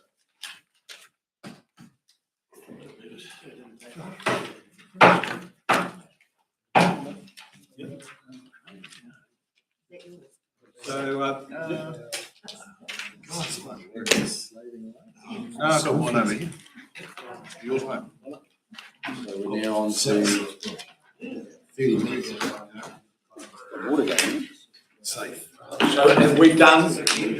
Where's Julie? Is this the smoker? she's on. Julie, is this smoker time? Having a cold beer in there? Speak up. Consultation point here. And how many sessions after that? Well, why can't we have a break? Can't you see he's losing? Yeah. Do you want a coffee? Right up, pull it back in. No, we're doing these two, then we're giving them the time they need. Look, we can keep it simple and quick. There's no change, is it, team, to what we put out? So you've got it on the agenda. All we need to know is, was there any suggestions of any amendments? Or are you okay with what was proposed? So that can be quick. And if there's no changes, then that will be the item done. What's this item you're talking about? Yes, we're talking about page 51. Yeah. It's in the agenda, no changes to the agenda. About the conservation plan. Right, so you've had it. Had a chance to look at it. If there's no issues, we can move on. Everyone happy with all the different options, how we're doing it, where we're going to attract attention? Kevin? The objectives, should the objectives have clearly outlined the impact on rates?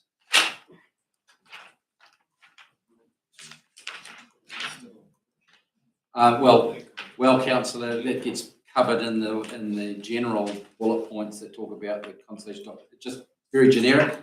It's not as specific as what you're saying. It will pick that up because that's a highlight of the conservation document. That's good. Everyone happy? Yeah. Thank you. Sorry, Cara, but I thought I'd get through that one. And then the second one, which is the infrastructure strategy stuff, that was just, again, there's no change to the document we've got there. We're just simply saying that there's a plan. We didn't want to dump all the AMPs on you in terms of this meeting. We do value the feedback on the AMPs. We will get you the AMPs, having been quality checked this time, we've given ourselves more time. We will get it, and it says here by the 30th of January, we'll feed it to you so you've got time between now and the 15th, meaning we're going to get your comments by the 6th, and we'll make sure we put those in for the 15th. So this gives you a longer period to go through it. I suppose I'd probably suggest that just because we're doing it that way, don't throw it away and not look at it. You know, this is the chance to look at it, giving you longer time, and then we'll feed it to the 15th of February. So that's all that paper says. Quite clear what we're doing? Yep. Yeah. Right, so that's the workshop, your worship. Hallelujah. And we can, if you want to break now. Yeah, that's, well, we've got it. Everyone's got to look that up. So this is smoko time, come to tea time, come, how long do you want? 20 minutes. Yeah, that'll be good. So 20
everyone call the meeting to order, reinstate the standing orders, and we go to page. Resolution.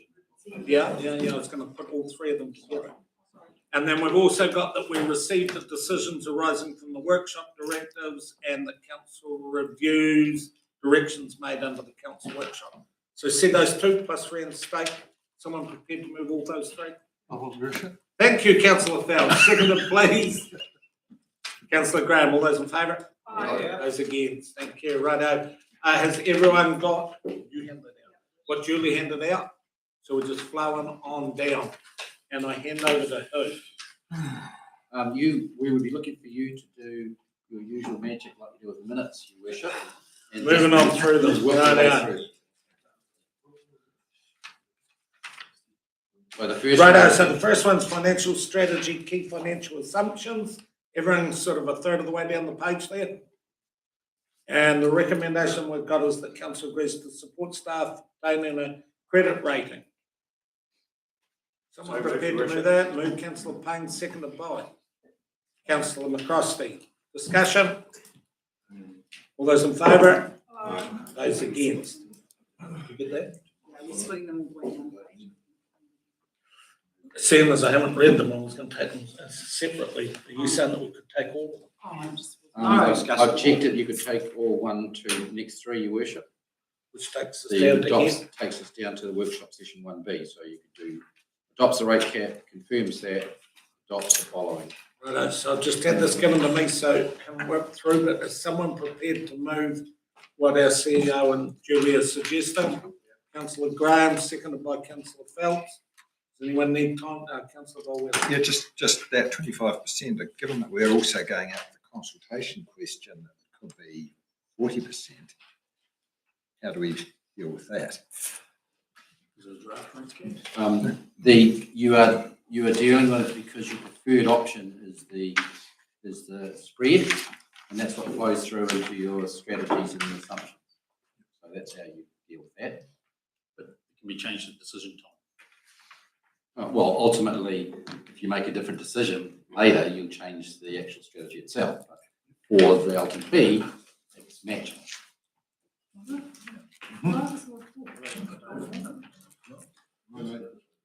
So, got a move in a second, have we? Everyone's quite clear what we're voting on, so put to the vote, all those in favour? Aye. Those against. Now, if we go down to workshop session 1B, financial strategy, key financial assumptions.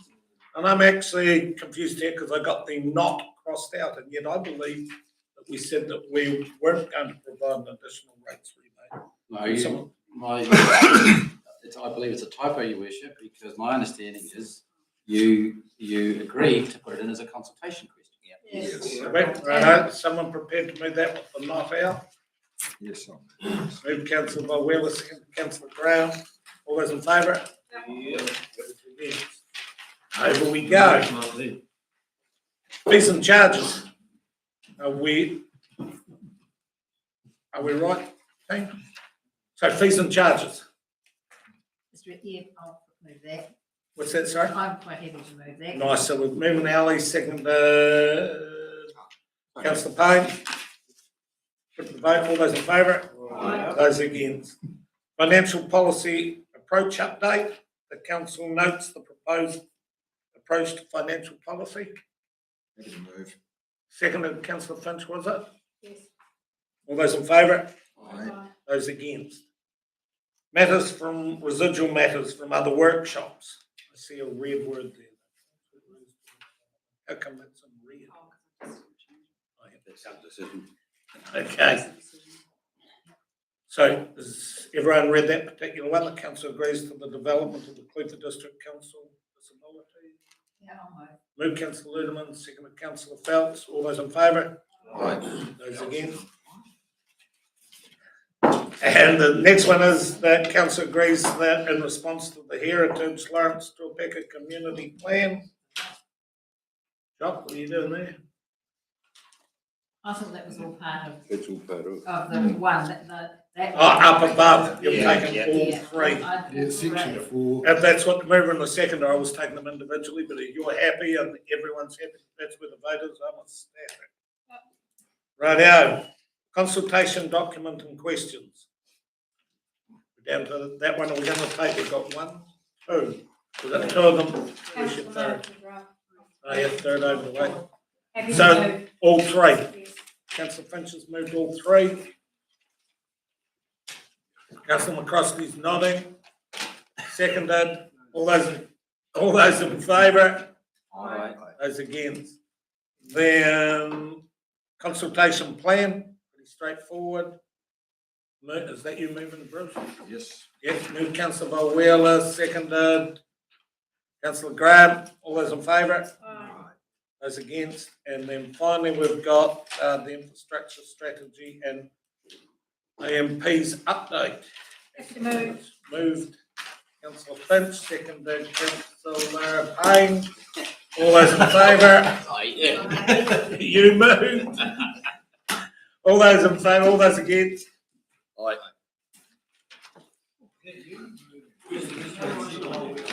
Page 26. You blinked the wrong bastard. None of us, not those questions. I've got page 16 down to 17. Yeah, sorry. Right. So who's the team for the draft waste minimisation management plan? Sorry, 17. My fault. So there, Mike, it's only 17. Just before we move on, Your Worship, so the one to do with the West Haven Museum, does it have to be in there moved again, or is it already sorted? No, because that was in the consultation document. And so those, you've got the resolution that's approved all those questions, which include the Westo target. So Laura needs to be here. Well, just if there's any questions, because it's actually what's already been through you, Your Worship. It's pretty much with some minor edits and tweaks, including putting period in. It's pretty much what was presented to you previously. But if there's any questions or discussion, we've got Laura. And get her up to the So, microphone. should Laura come up just because the microphone's And there? if there's questions, you wish. Right, yeah. Teams, comprehensive, Might be walking back with them. and we've got a question. Yep, she's yours, Bruce, we've just got to wait for her to come up to the mic. Just looking at on page 20, their draft timetable for consultation, where it says April 2024, the statement of proposal, etc., are made available online in hard copies. So, but I thought, I understood we were supposed to be releasing this document basically as soon as we approved it. I was taking my guidance from the policy team on that one, so if it needs to be updated, we can make sure it aligns with the most recent dates. And the asterisk says it'll be aligned with the consultation period with the LTP. So we won't be releasing the documents until that stage. We just don't want to confuse people, so. James here, of course they're going to be confused. Worship. I'm not confused. You will try and release it and then have a subsequent release of the LTP, so, yeah, I think it makes sense to do it all at once. Yep. All at once. Basically, it's public domain now anyway, so it's a draft, so. Yeah. There's a lot of material for people to get through. A lot of consultation material for people to get through there, so with the LTP and this, so. Further questions, Tim? Just recent media commentary from Dunedin was that discussions were being held with us. How much discussion is being held with us on options? I meet with the staff on the Otago Regional Network reasonably regularly. The mayoral forum have been having conversations. There's no actions in place yet. Our timelines don't align. Dunedin, Central Otago, Queenstown are all quite ahead of us in the changing process. It's likely if we do, the words work together loosely, or a line services, it'll be for the processing of materials that are collected rather than collections of materials. Because I'm still looking at it from a risk perspective. So there was a comment that we could go to AB lines if something, things didn't align. And there's also options to go through to Dunedin. We never really discussed it. And then we've got is it right that we've got a temporary, whatever, that the consent expires in October? What happens if we get to October and we don't get reconsent? Expired. We've been granted an extension under part of the local government act. RMA. Yep. To continue operating under our current consent conditions while a decision is made on our consent application for a new landfill. It's like your wastewater consent, if you get it submitted within a certain timeframe, the current consent continues until that's processed and dealt with. So there's not the concern that we don't get it and we get our hand forced in another direction? Well, there's always a risk, your worship. But that's what we deal with. Like we said before about many things, you can't guarantee anything, but I mean, that's the assumptions that you're working on, and our assumption is that we are applying for with the expectation of getting it. And there's been quite a number of meetings with the regional council through the consent application process as well. So they're not getting an application and looking at it for the first time. They know this has been coming for a period of time. Question, Bruce. Just one other comment I'd make. It's really to do with understanding or public understanding of the document. Some acronyms used there, RRP, and which is the Resource Recovery and C&D, which weren't to me immediately obvious, and I just wondered, I think there should be some. There should be a glossary at the end of the document, not at the end of the waste assessment, but at the end of the WMP, which is only around 20 to 30 pages from memory. Are they, I think you were just on it there.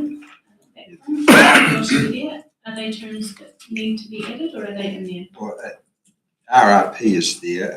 Is C&D? C&D isn't, which is construction. Yeah, it's just so when people are public are reading the document, that they understand some of those acronyms. They will understand all of the acronyms used. And I would just like to know, through you, Your Worship, after seeing it printed today with the waste assessment attached to it, I may look to write an executive summary of sorts of the waste assessment. So that's the big chunk of the document at the back of it. I am aware that other councils were looking to do the same thing, so I'll set some guidance just to reduce the size of that.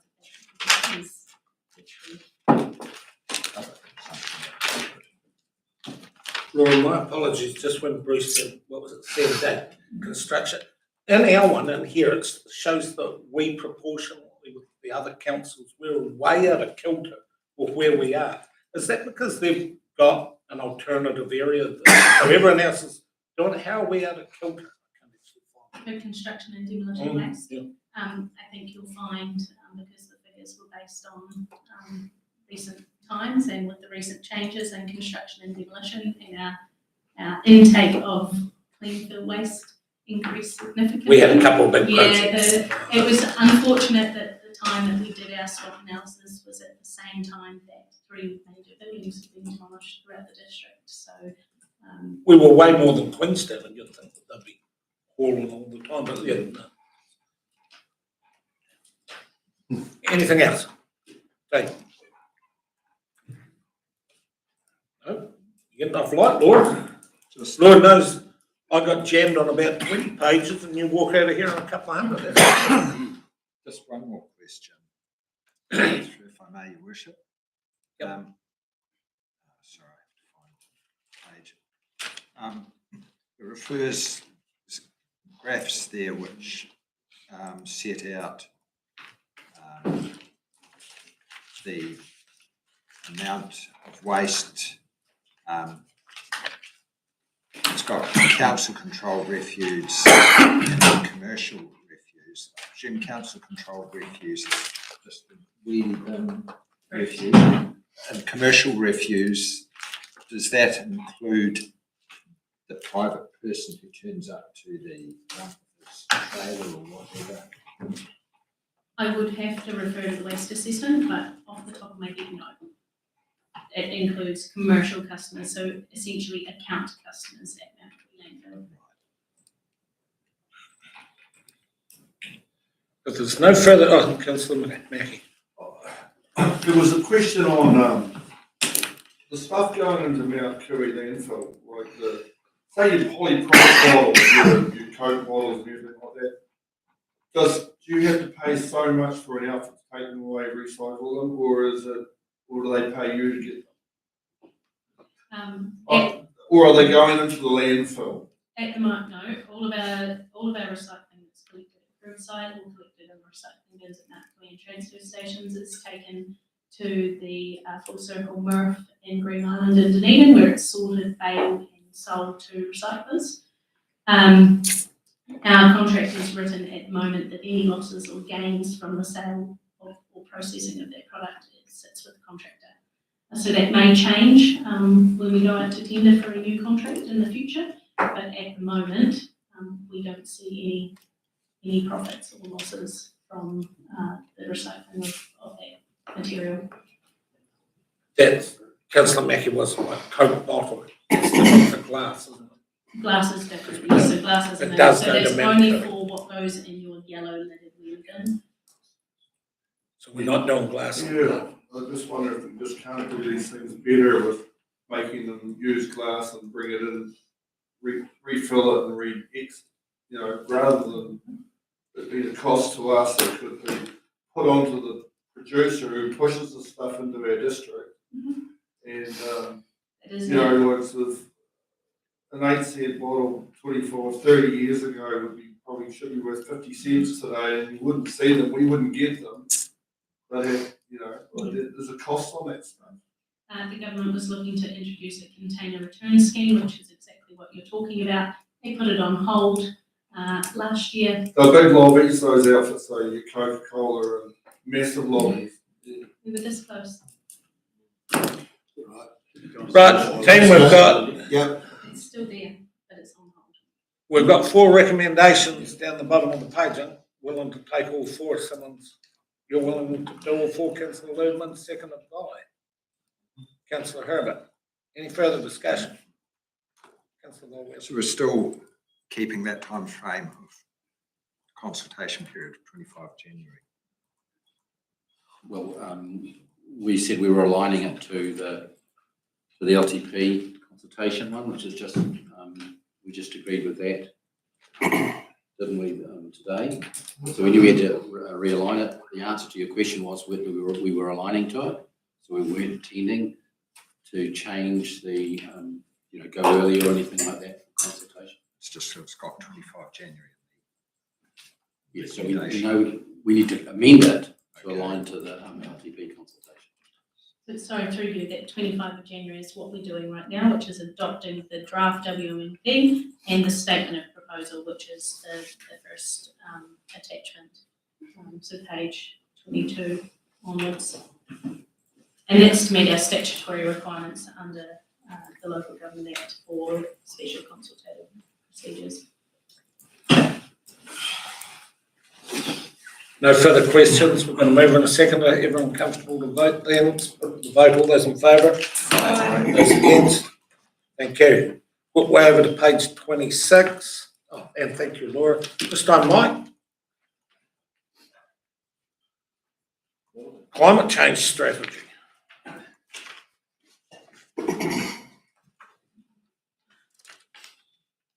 I might kick off and Mike please relax this with 2 questions. First, the reason I'm kicking off is really this is a similar process to what you just described in terms of how we link it up with the LTP. Touched on previously. I think the paper's implications read. Nothing to add, Mike? Questions, team, before we head into general discussion? General discussion, team? I think we'd have some discussion. I'm sure it's large as climate change. Yes, sir. Okay, yeah, no, I thought it was quite measured, with, unlike some other councils who've been determined to save their planet on their own back. I thought a lot of the things in here are quite realistic and an achievable way for the next decade.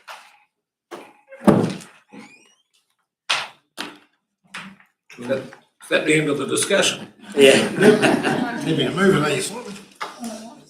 Well, yeah, if you're happy with it, Yes, I can make that. who's seconding it? James seconding it. But it didn't even have a chance to answer any questions. Come in here poised. It's got the next one. Discussion? Put the vote, all those in favour? Those against? Thank you. Over to Tory Mouth.